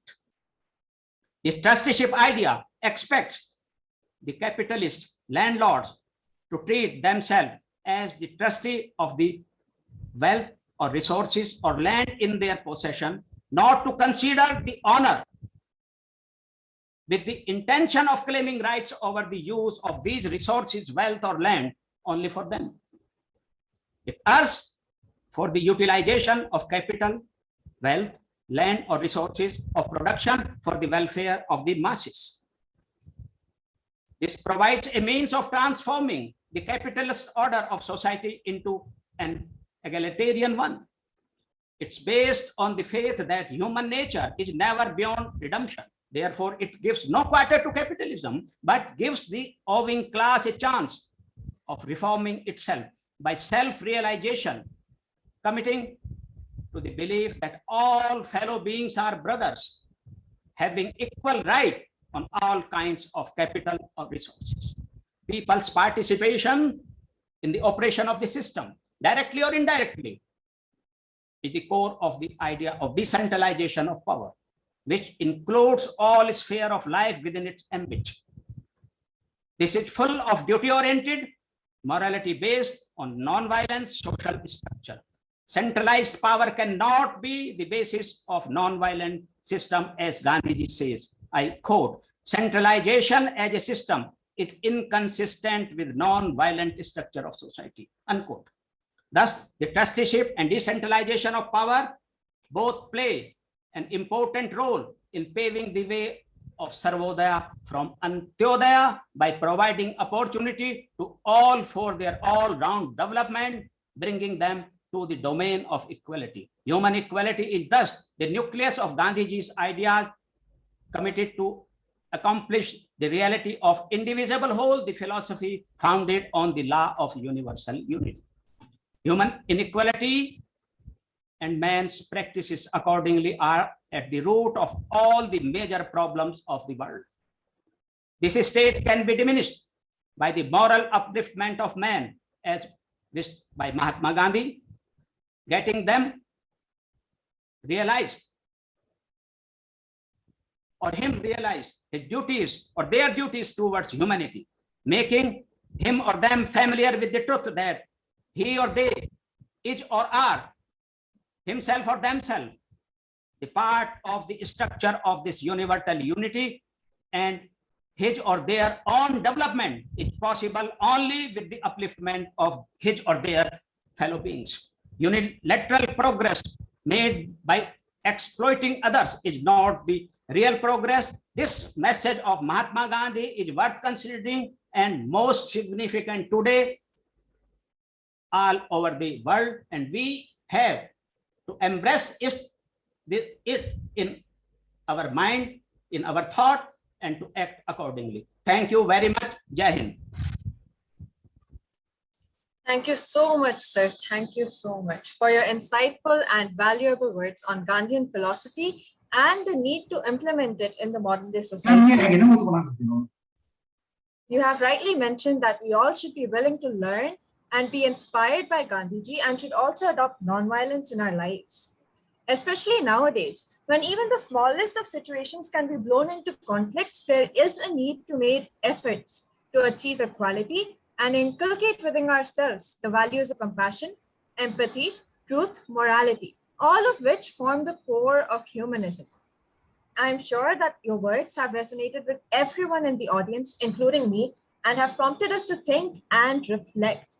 Once again, sir, thank you for taking time out of your busy schedule and gracing us with your presence. Thank you. Thank you so much. Divyaji, I would like to communicate to you that I just spoke to Honorable Vice Chancellor just now. Yes. She had to join a very urgent meeting, and therefore she is not able to devote that time now to our activity, right? Okay. So you may consider to call for the vote of thanks just now. And I apologize to the guests that Vice Chancellor had joined us, but unfortunately there was an urgent meeting which she has to join, and she is speaking in that meeting. So that is why she is not able to speak here. Thank you, sir. So as we come close to our event, I would like to request Dr. Anshu Arora, Madam, Associate Professor, Amity School of Education, to propose the vote of thanks. On this day of International Day of Nonviolence, I remember a great thought from Gandhiji. Peace is not the destination. Peace is the path for all great things to happen. We must learn to walk on this path and learn every day to come out of sins like Kam, Krodh, Lobh, Moh, Isha, and Dvesh. Gandhiji always believed in simple living and high thinking, and youth must imbibe such values in their lives. Respected dignitaries, our Honorable VC Ma'am, faculty members from various departments, and my dear students. It is my privilege to have been asked to propose a vote of thanks on the occasion of International Day of Nonviolence. I, Dr. Anshu Arora, on behalf of organizing committee, extend a very hearty vote of thanks to the honorable speakers who blessed us with their benign presence and took out their valuable time out of their busy schedules.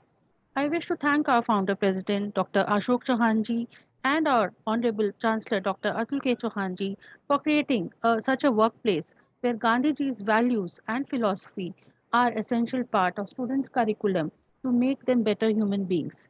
I must mention our deep sense of appreciation for our guest of honor, Dr. Suresh Vasant Singh sir, for his words of wisdom. We have great to learn from his rich experience.